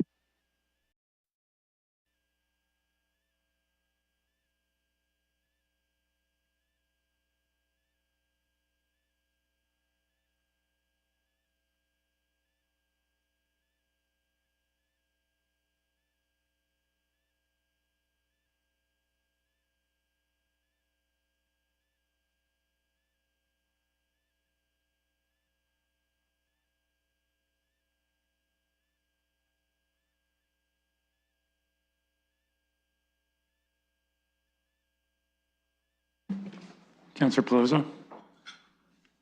Yes. Thank you. Vote noted. Closing the vote. Motion carries 15-0. Go ahead, Councilor Rahman. Thank you. I'll look to put the final item, 11, 2.7, expropriation of lands, Wellington Gateway Project Civil Works Phase 2, relates to bill number 22. All right, that's on the floor. Any discussion on that? Okay, seeing none, we'll open that for voting. Councilor Pelosi votes yes. Noted. Thank you, Councilor.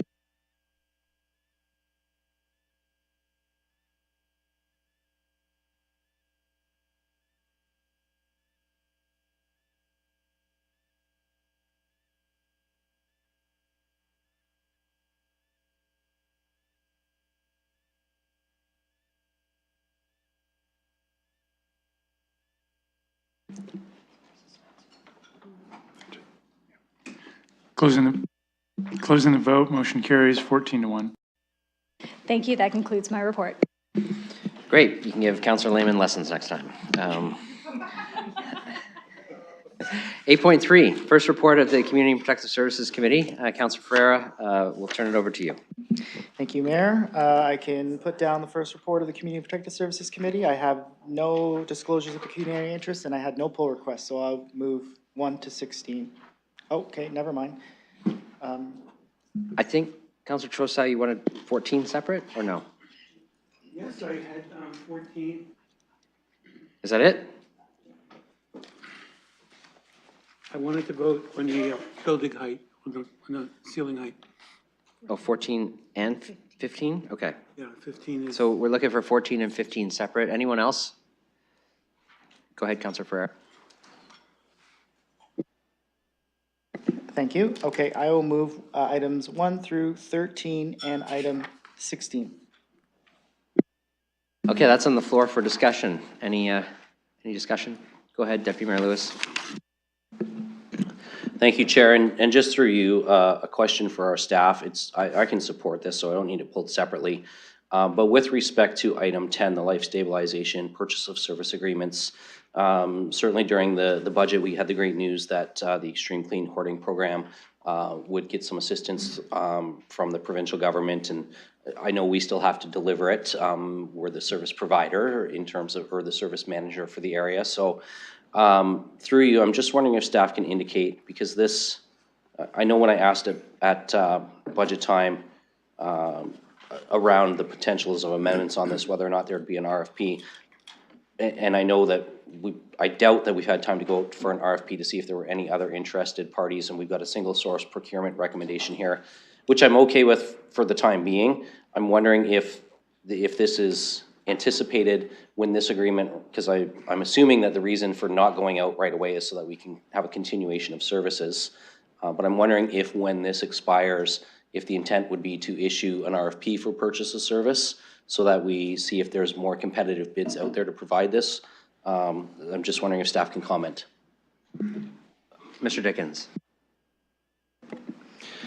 Through you, your worship, in consultation with our procurement teams here, this was the best approach forward at this point for the continuity of services. Understanding this service has been funded by the city. This is essentially a contract amendment, if you will, from the service we had already been purchasing. We have earmarked in the report that it is a one-year funding agreement. A lot of that is based on still the uncertainty of continuation of funding, and we need to work through the ministry partners this year to understand what that looks like going forward.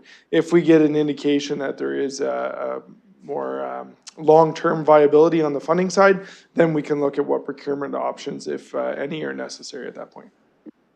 Go ahead. Great, that answers my question. It makes a lot of sense. Until we have some surety in terms of the sustainability from the province, let's not overextend ourselves. So thank you to Mr. Dickens for that update, and I'm supportive of that.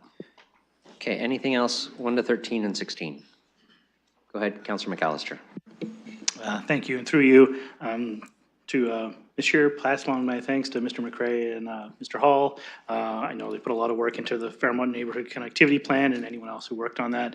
And I'd just like to say we have crosswalks to nowhere, so the sooner we can get some of those high priority sidewalks in, the better. So thank you.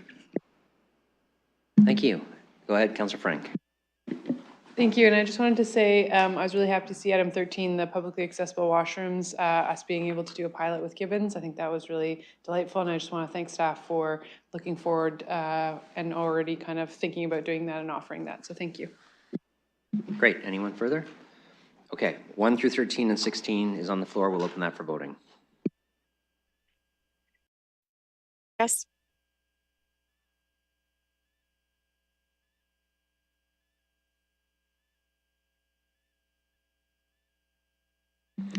Closing the vote, motion carries 15-0. Councillor Ferreira.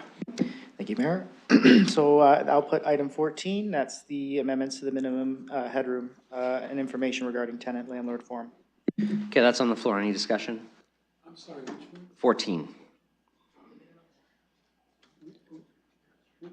Councillor, on item 14 of the Community Protective Services Committee, it's property standards bylaw related to minimum headroom.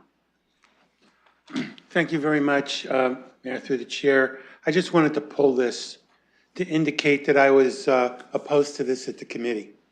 I came to the committee with a number of concerns about this matter, both in terms of it on its merits and on the makeup of the underlying committee that brought it to the committee.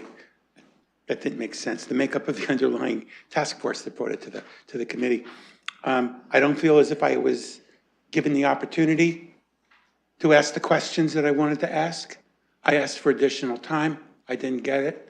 And I just want to say, I don't think this is a good way to be making policy. And I just want to pull this so I can indicate my no vote. I'm not going to debate the merits again. We did that at the committee. So thank you on that. Thank you, Councillor. Any other speakers on this matter? Go ahead, Deputy Mayor Lewis. Thank you, Your Worship. So I didn't attend the committee when this item was brought forward, but I do want to take the opportunity through you and through Mr. Mathers to thank the property standards team and the bylaw team in their review on this. I can remember from 2014 to 2018 when I was serving on the Committee of Adjustment. It seemed like every single Committee of Adjustment meeting, we had a minor variance coming in for headroom height. We'd want 6'5" in a basement unit, and the way the building was, 6'3" was all the property owner could attain, or 6'2" was all the property owner could attain. Older buildings, support structure beams, heating ducts, those kind of things. This really will make a difference in terms of the viability of some ARUs in basements as secondary units. I have seen it in my own ward where the homes are older. and to align it with the Ontario Building Code and the National Building Code and make everything really nice and clear for people to understand when they're undertaking those renovations to create those secondary suites. Makes a lot of sense to me. So I just wanted to say thank you. I know back when I was serving on it, I think the minor variance for something like this at the Committee of Adjustment was somewhere around $700. That was a while ago. I don't know what it is today, but if we can save that property owner $700 on something that, quite honestly, we always granted because it met the fire code, it met the Ontario Building Code, it just didn't meet the city's own bylaw, and so we always granted it. It just makes sense that we take this out of the way, remove it from Committee of Adjustment work, just make it an as of right and align it with the other building codes applicable. So thank you to Mr. Mather's team that worked on this. Okay, any other speakers? All right, we'll open this one for voting. Counselor Pelosi votes yes.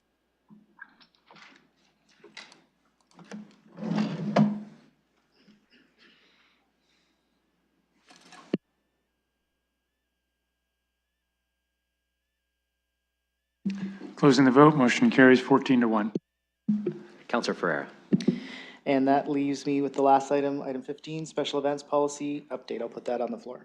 Okay, that's on the floor. Any discussion on the special events policy?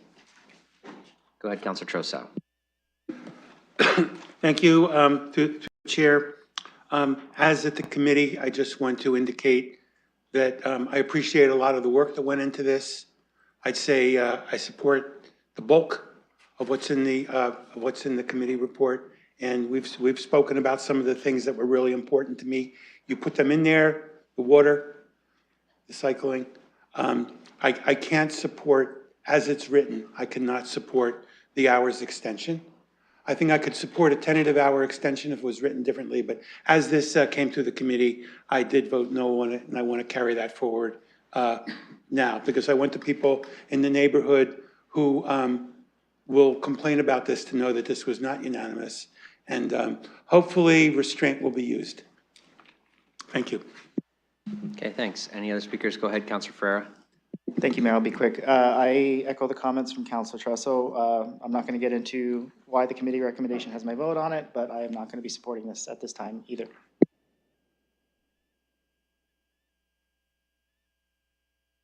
Okay, no problem. And Councillor, if there's something you have to present you don't want to support, you can always have the vice chair present it. I appreciate that you're willing to move it. You're allowed to vote against it, but if you'd like to have someone else put it on the floor, you can in the future. If you're comfortable, that's no problem, but just thought I'd let you know.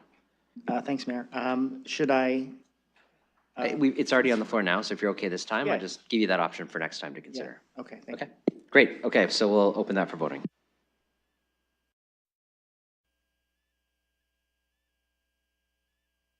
Counselor Pelosi votes yes.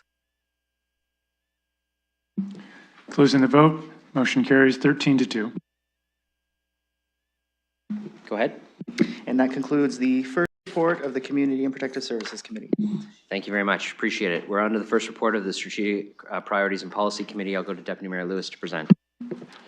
Thank you, Your Worship. Councillor Pribble earlier declared a conflict on item 4, that's 2.1, the Film London LADC Purchase of Service Agreement.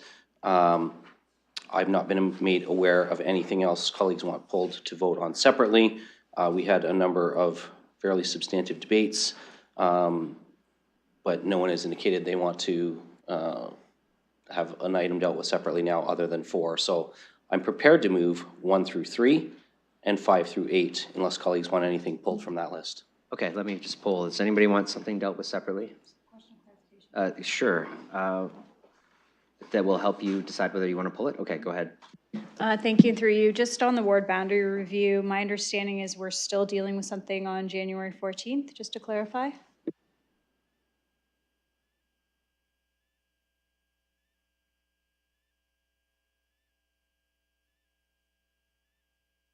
Oh, you got to pull the ward boundary review. There needs to be a more specific motion on that one.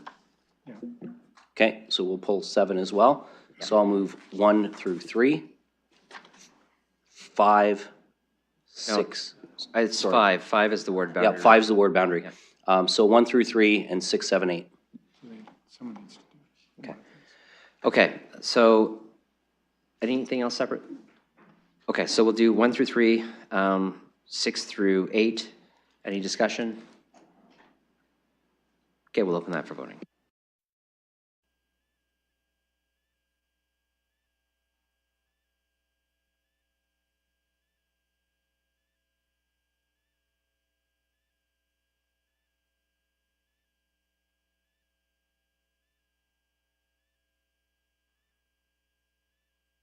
Councillor Pelosi? I vote yes. Noted, thank you. Closing the vote, motion carries 15-0. Go ahead. I will now put item 4, the Film London Office LEDC Purchase of Service Agreement. Okay, that's on the floor. Any discussion? Seeing none, we'll open that for voting.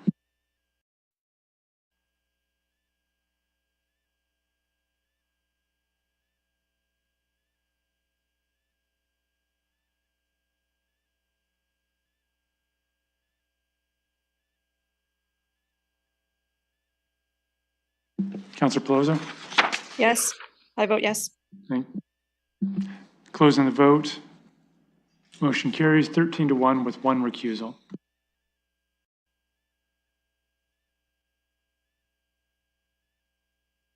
So there was a memo circulated on the ward boundary review piece. There's, council needs to consider this as one of 2 options.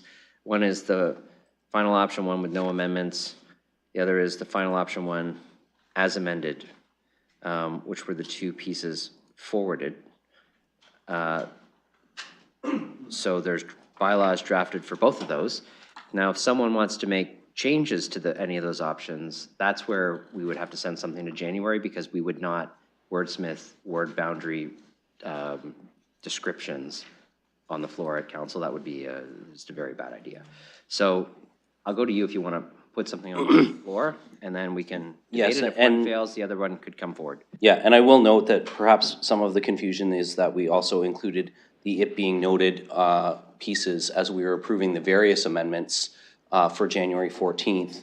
However, if we were to approve all the amendments as forwarded from SPPC today, nothing, the it being noted would be struck, would not have to come back on the 14th. So I am prepared to move final option 1 as amended. I do know that the clerks have the various amendments we made broken out into clauses in eScribe. So certainly if people wanted to vote differently on one amendment than another, they could be called separately. But I'm prepared to move what's in eScribe as the final option 1 as amended, if we can just have the clerks remove the it being noted return to SPPC on January 14th.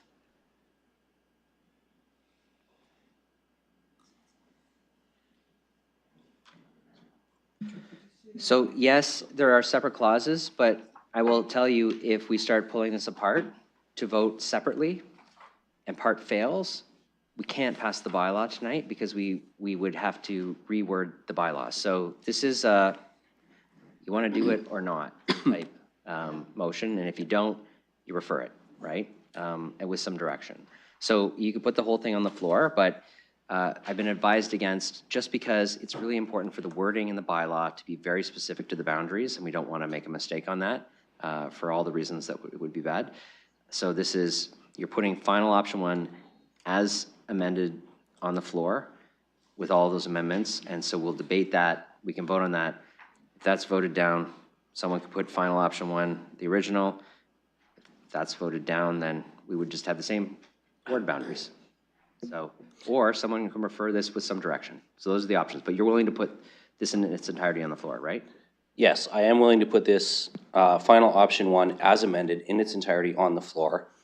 I was suggesting that colleagues may want to just record their vote differently, but to your point, I realize colleagues did record their votes differently at SPPC, so they can certainly reflect that should people question why they supported it in its entirety today, that they did oppose it at committee. And I will note that none of the votes at committee on the amendments were particularly close.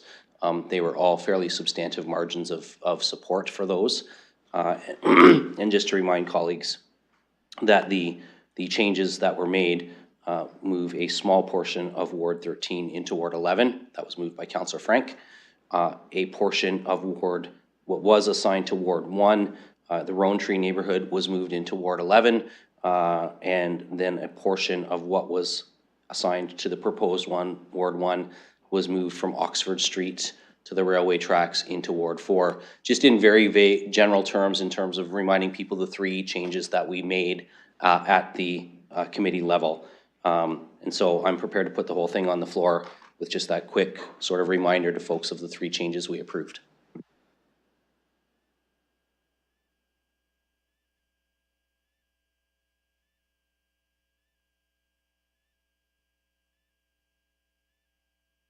Yeah, so just don't look at the version in eScribe because it's actually the version with the it being noted in. Because you're putting it on the floor this way, it's going to be a version if you refresh in a moment without the it being noted because they're not relevant if we pass it tonight.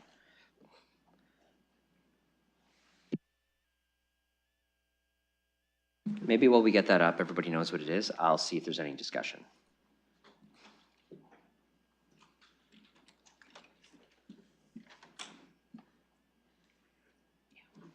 Okay, we're just going to wait and we'll make sure you can see it.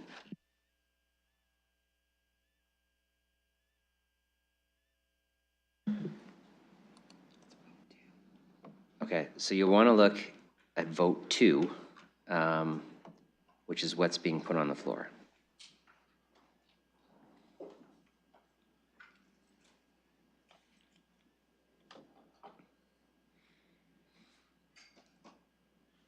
And we have a bylaw prepared for that. Okay, any discussion? Yes, go ahead, Councillor McAllister. Thank you. And I did circulate this letter to council prior to the meeting as well. Timed myself, so I wanted to be able to speak to it today. So I would like to take this opportunity to provide council with my reasons for abruptly leaving on December 10th and my thoughts on the ward boundary review more broadly. I'll be honest that I had some misgivings about the ward boundary review. When the report first came back with the 4 options from Watson Associates, I was immediately surprised by how much Ward 1 was altered in a number of these scenarios. Many of my residents expressed concerns about how the criteria was being used and whether the consultants understood the various neighborhoods of London, and we also heard that from other wards that expressed similar concerns. The 2 amendments I put forward were based on trying to keep communities of interest connected and addressing the high population, the 42,000, which was originally proposed for Ward 1.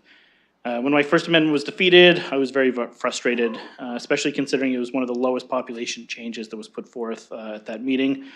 I think all of council would have benefited from more clarity on what constituted a minor and major population change much earlier in this process. What I was trying to do was connect an island of industry in Ward 1 to neighboring Ward 14, so the industrial communities of interest could be combined and no longer isolated. The way the debate went led me to believe the council would not be open to making any changes, and having witnessed this before, I initially seemed like my efforts would be pointless. I want to thank my colleagues for proving me wrong in this instance. Thankfully, it does appear that some of my concerns were acknowledged and addressed.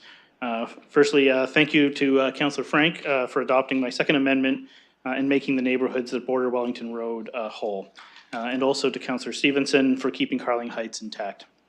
These 2 amendments also helped address my concern with the high population figure of 42,000 by bringing that down to a more optimal range of around 35,000.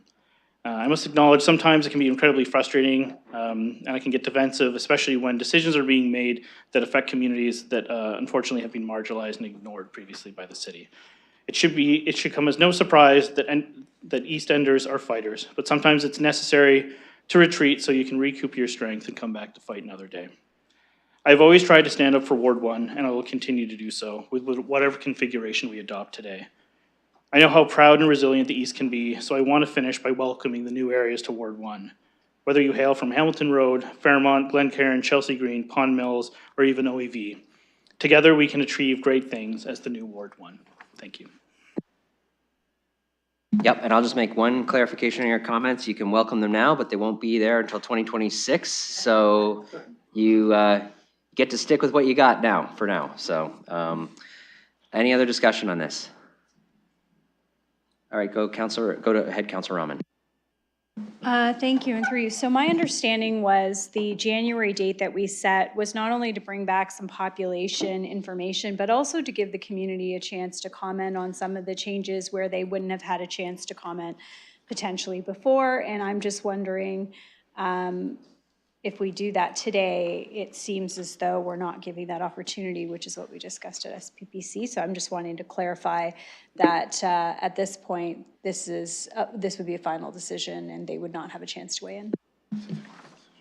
That's correct. This would be a final decision now. As you know, at committee, we incorporated a number of it being noted in case when it got to council, we were not going to make a final decision, make some more changes, and if there's more changes to be made, we would have to refer to that. So it was a bit of a catch-all. If council's prepared, as it seems like they are, to make a decision on those boundaries today, then there is no need for those it being noted clauses, which is why the motion on the floor was put in the format that it was.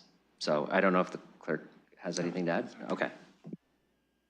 Thank you. And the Appendix B, how is that used in the final option memo, option 1 memo?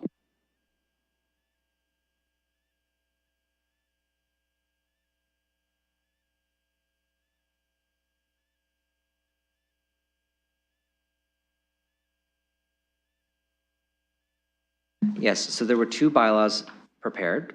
One if the changes weren't adopted and one if they were. So, so the bylaw that would be forwarded is the one that is relevant to the changes, not the other one. So that's Appendix C will become the bylaw. So those appendices are just for your information to see what the different bylaws would look like depending on the option that was chosen as outlined in the memo. But the only bylaw we would vote on tonight is the one that is relevant to the motion that is on the floor now. Thank you. So just to clarify, then Appendix C would be used as amended as the descriptions? That's correct. Okay, thank you. I'm just wondering if some of the language used is the best way to describe the boundaries. So I'll give you just, for instance, on Ward 7, just some of the language on the west side, on the west by the westerly city limit, I don't think is actually, in my opinion, clear enough as to what the boundary of that ward is. And I have more examples. I'll go to the clerk. Sorry, through the chair, we use the meets and bounds in the bylaw, but we also attached an appendix that's a map. So we have the legal descriptions of the wards, the physical descriptions, but then we also have a photo of a map so that it could be visually seen.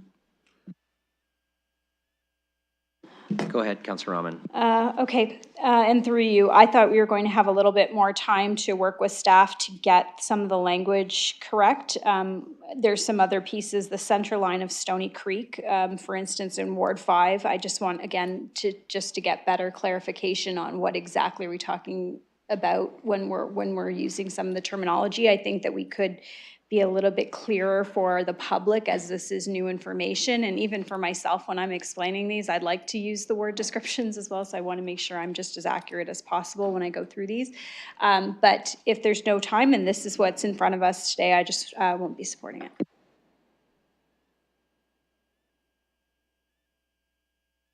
All right, any other speakers to this? Okay, seeing none, then we can open that for voting.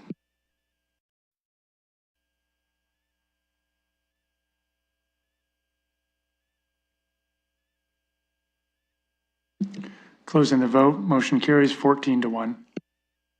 Go ahead. And that concludes the first report of SPPC. Thank you. That moves us to added reports. This is the added report from council in closed session that Councilor Rahman has agreed to report. So I'll have her rise and present that report, and then we can have a vote on that as well. Thank you. Your council in closed session report 4.2, offer to purchase industrial lands, His Majesty the King in right of the province of Ontario, represented by the Minister of Transportation for the province of Ontario, part of lot 16, concession 2 in the geographic township of Westminster, pin 08404-0071 LT, shown as part 1 on the ministry plan P-3052-273, that on the recommendations of the Deputy City Manager, Finance supports on the advice of the Director Realty Services with respect to the city-owned industrial land legally described as part of Lot 16, Concession 2 in the geographic township of Westminster, PIN 08404-0071 LT, shown as Part 1 on the Ministry Plan P3052-273, as outlined in red on the plan attached hereto as Appendix A, the agreement of purchase and sale, the agreement in brackets attached as Appendix B, submitted by His Majesty the King, represented by the Ministry of Transportation, the purchaser to purchase from the city the subject lands containing an area of approximately 0.361 acres at a purchase price of $99,220, be accepted subject to the conditions and terms as set out in the agreement.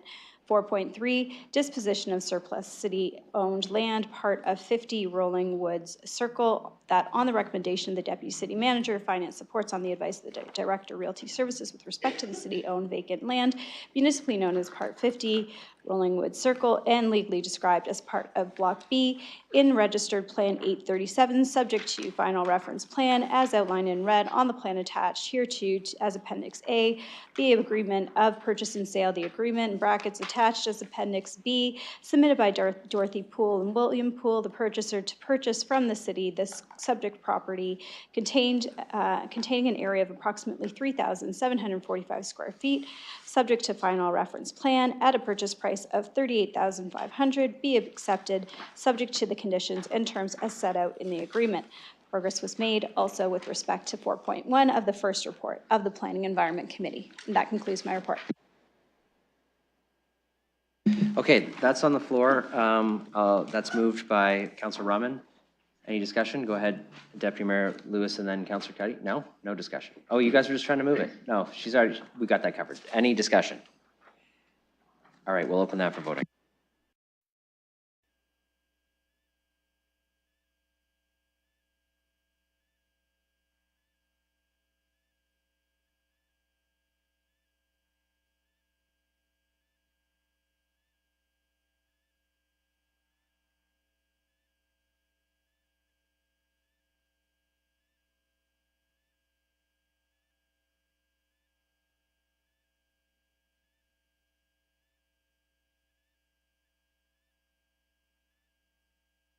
Councillor Trosau, just wait till the vote's called before you leave, otherwise we have, okay. Closing the gotta sit vote. Down too. Motion carried, 15-0. Just, colleagues, don't leave your seats while a vote's being called out. Just, that's what we're supposed to do. So I appreciate that people might need to get up and move around, but just not while we're processing a vote. Okay, so we're on to deferred matters. There are none. Inquiries, any inquiries? Okay, seeing none. No emergent motions. We're on to bylaws. I'm going to tell you how we're going to divide the bylaws. Can you flip to the other screen that you had?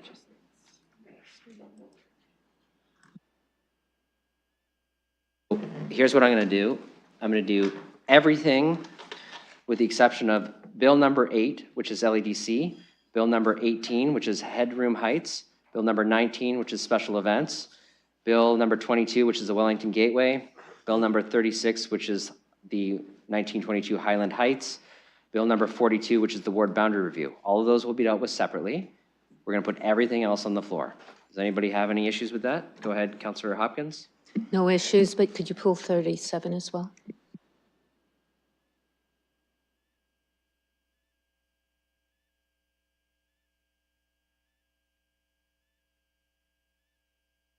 Okay, that's great. Oh, sorry we missed that one. We just need another minute then. And I appreciate all the colleagues who sent that information to the clerk kind of as we went, because that's very helpful for us going a little faster at the end. No, it's no problem. We can always make an adjustment. I just try to get it as best I can.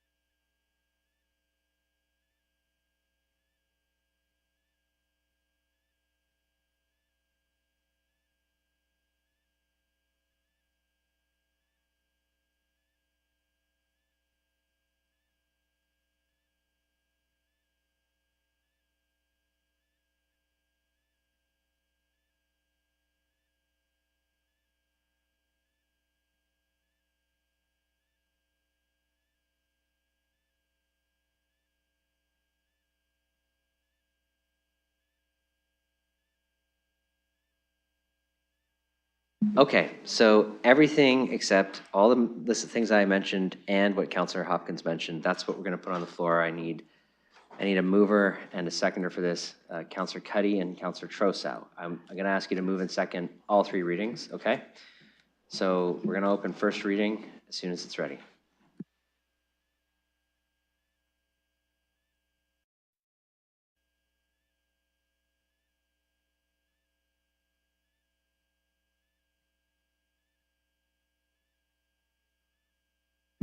Councillor Pelosi.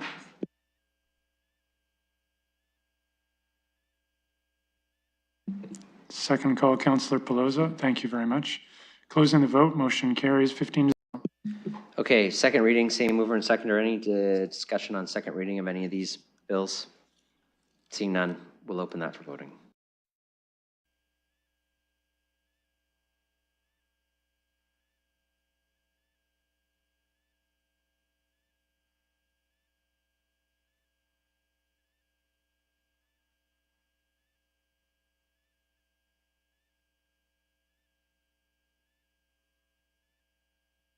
Closing the vote, motion carries 15. Okay, and third reading of the same bill. We have the same mover and seconder, same bills, I should say. Same mover and seconder. We'll open that for voting as soon as it's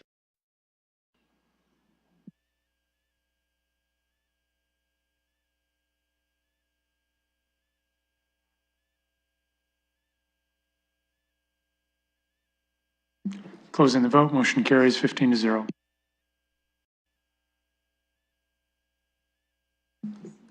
Okay, the next one we're going to put on the floor is Bill 8. This is the one with reference to Film London. I'll need a mover and a seconder for this bill. Deputy Mayor Lewis, seconded by Councillor Trousseau. We'll open first reading for voting as soon as it's ready.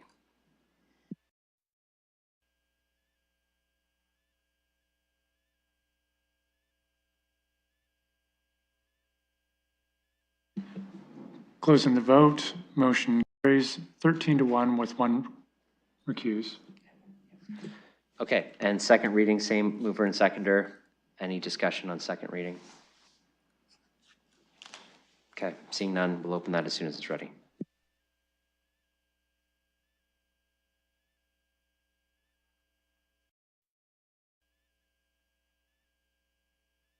Closing the vote, motion carries 13 to 1 with one recusal. Okay, third and final reading, same mover and seconder. We'll open that for voting.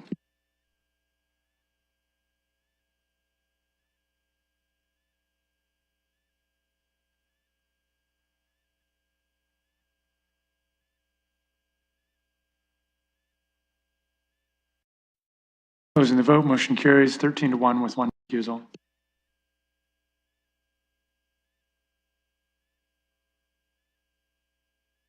Okay, next is Bill 18. This is the headroom heights item.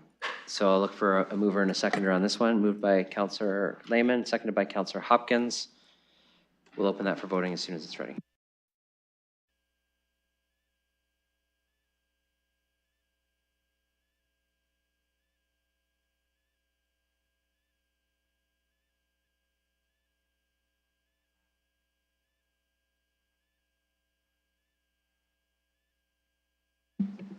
Closing the vote, motion carries 14 to 1. Okay, and second reading of this, same mover and seconder. Any discussion on second reading? Seeing none, we'll open this for voting.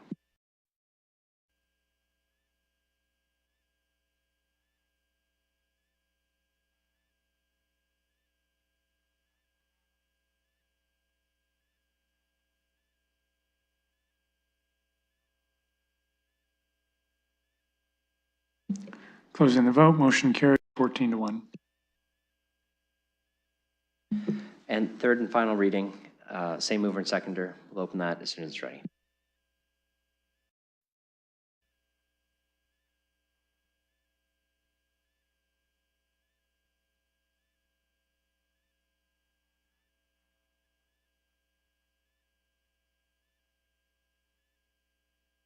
Closing the vote, motion carries 14 to 1.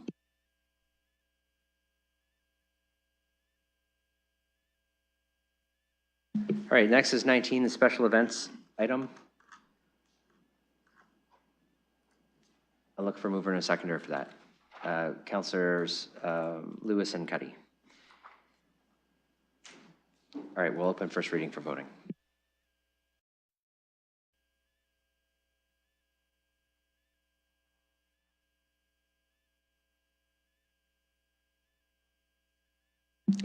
Closing the vote, motion carries 13-2. Second reading will be the same mover and seconder. Any discussion on second reading? Seeing none, we'll open that for voting.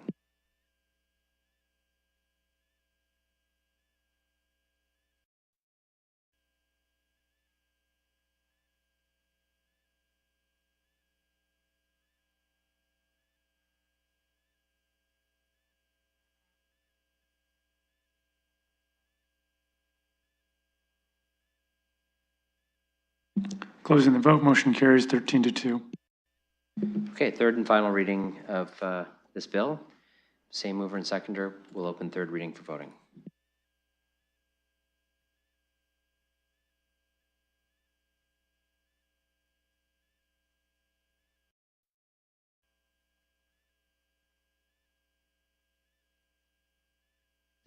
Closing the vote, motion carries 13-2. Next bill will be Bill 22. It's the bylaw associated with the Wellington Gateway. I'll look for a mover and a seconder on that. Councillor Ferreira and Councillor Hopkins. We'll open first reading for as soon as it's ready.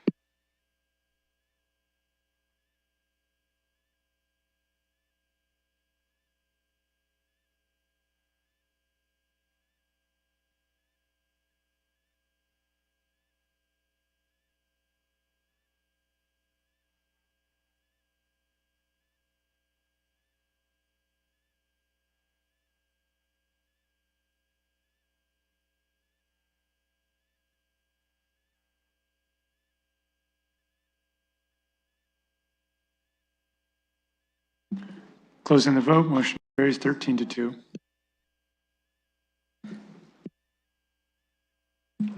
Okay, second reading of that bill. Same mover and seconder. I'll look for any discussion. Okay, seeing none, we'll open that.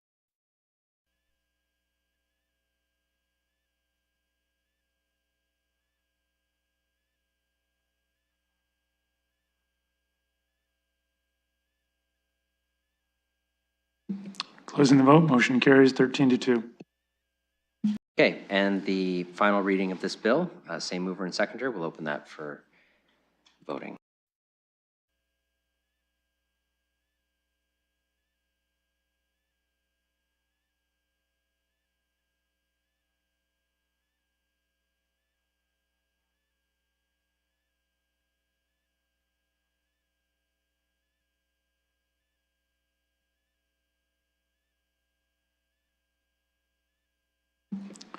Closing the vote, motion carries 13-2.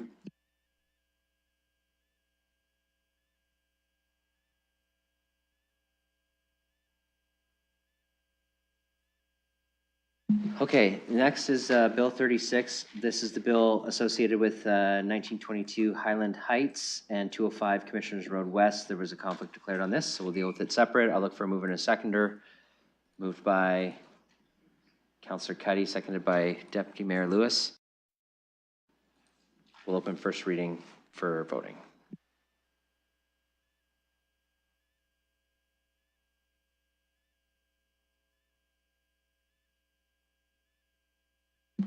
Closing the vote, motion carries 9-5 with one recusal. Okay, second reading, same mover and seconder. Any discussion on second reading? Okay, seeing none, we'll open that for voting.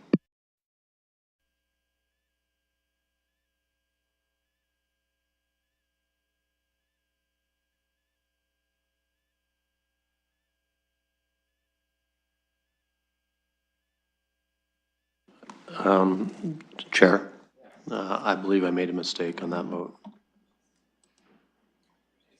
Can I just double check that, please? You might have. There's two more readings, so we can undo that, or you can vote a different. Yeah, let's just continue with the rest of the readings and I'll vote accordingly. Yeah, thank you. Okay, yeah.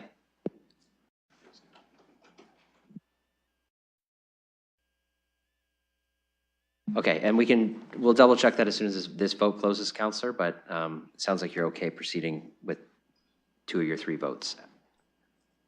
Oh, crap.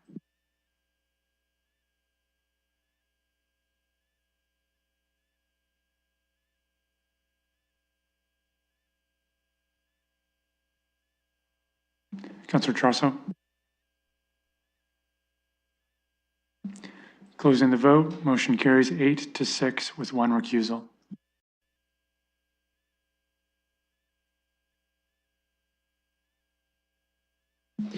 Okay, and then third and final reading of this bill, same mover and seconder. We'll open that for voting as soon as it's ready.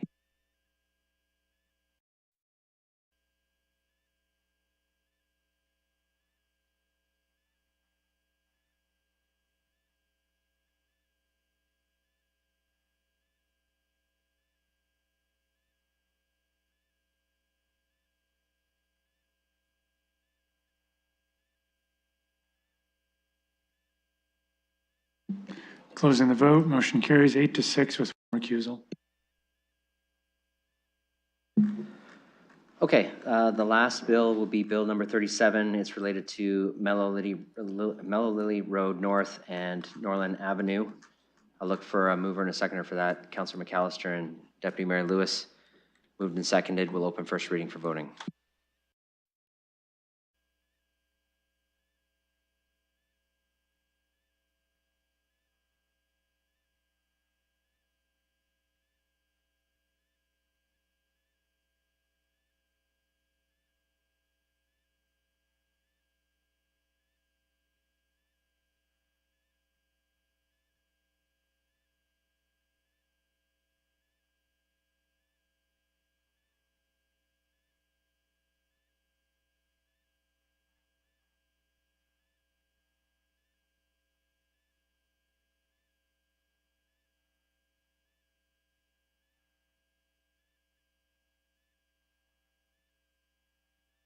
Closing the vote, motion carries 11 to 4.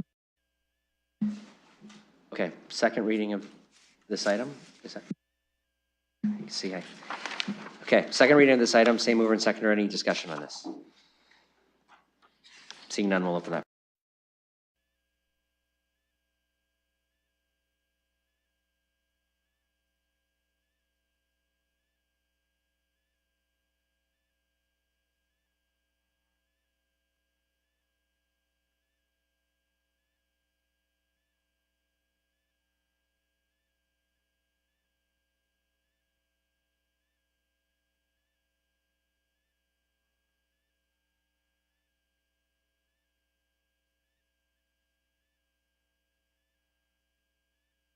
Closing the vote, motion carries 11 to 4. Third and final reading of this bill, same mover and seconder. We'll open that for voting as soon as it's ready.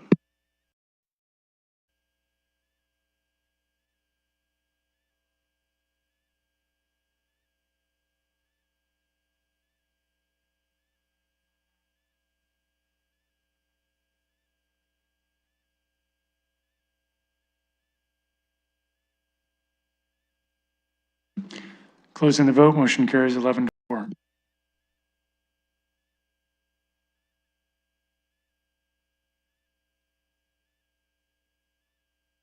Okay, Bill 42 is the ward boundary related bill. If you need to look at it, it's Appendix C in the staff memo, which is final option 1 as amended, and the map attached to that is Schedule A. So that's what will be on the floor for this bill. I'll look for a mover and a seconder. Deputy Mayor Lewis, seconded by Councillor Hopkins.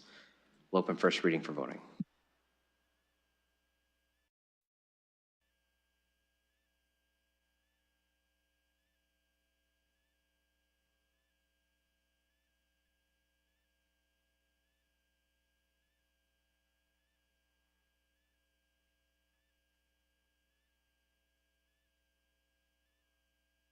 Closing the vote, motion carries 14 to 1.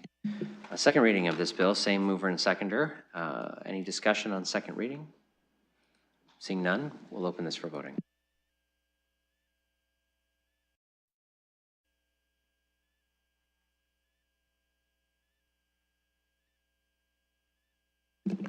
Closing the vote, motion carries 14 to 1.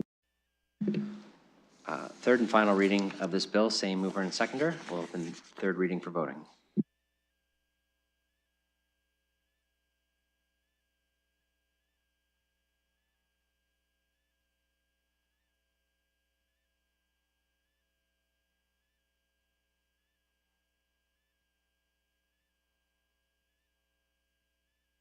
Closing the vote, motion carries.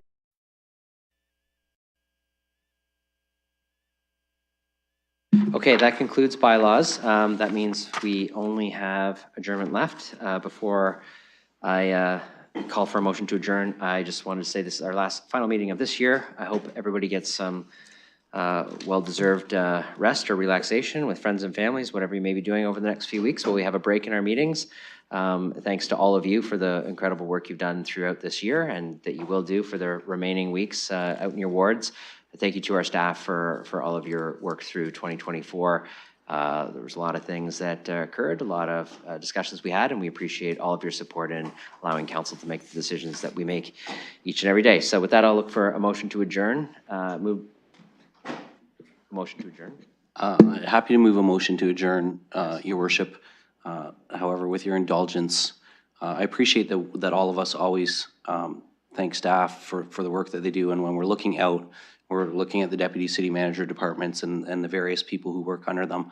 But I'd also like to particularly take a moment to just thank our city clerk's team, who do a tremendous amount of lifting. They often sit on this side and don't see the thanks coming towards them, but they've done an awful lot of work this year. And so I just want to thank Mr. Schultz and his team for all of their hard work, often wordsmithing things for us at the last moment so we can get our work done. And so I just wanted to particularly single them out for a job well done this year. Thank you, well said. And they also have to deal with me and you and every other committee chair, which is more than enough work. Okay, a motion to adjourn moved by Deputy Mayor Lewis, seconded by Councillor Cuddy. All those in favor of adjournment? The motion carries. Thank you. We're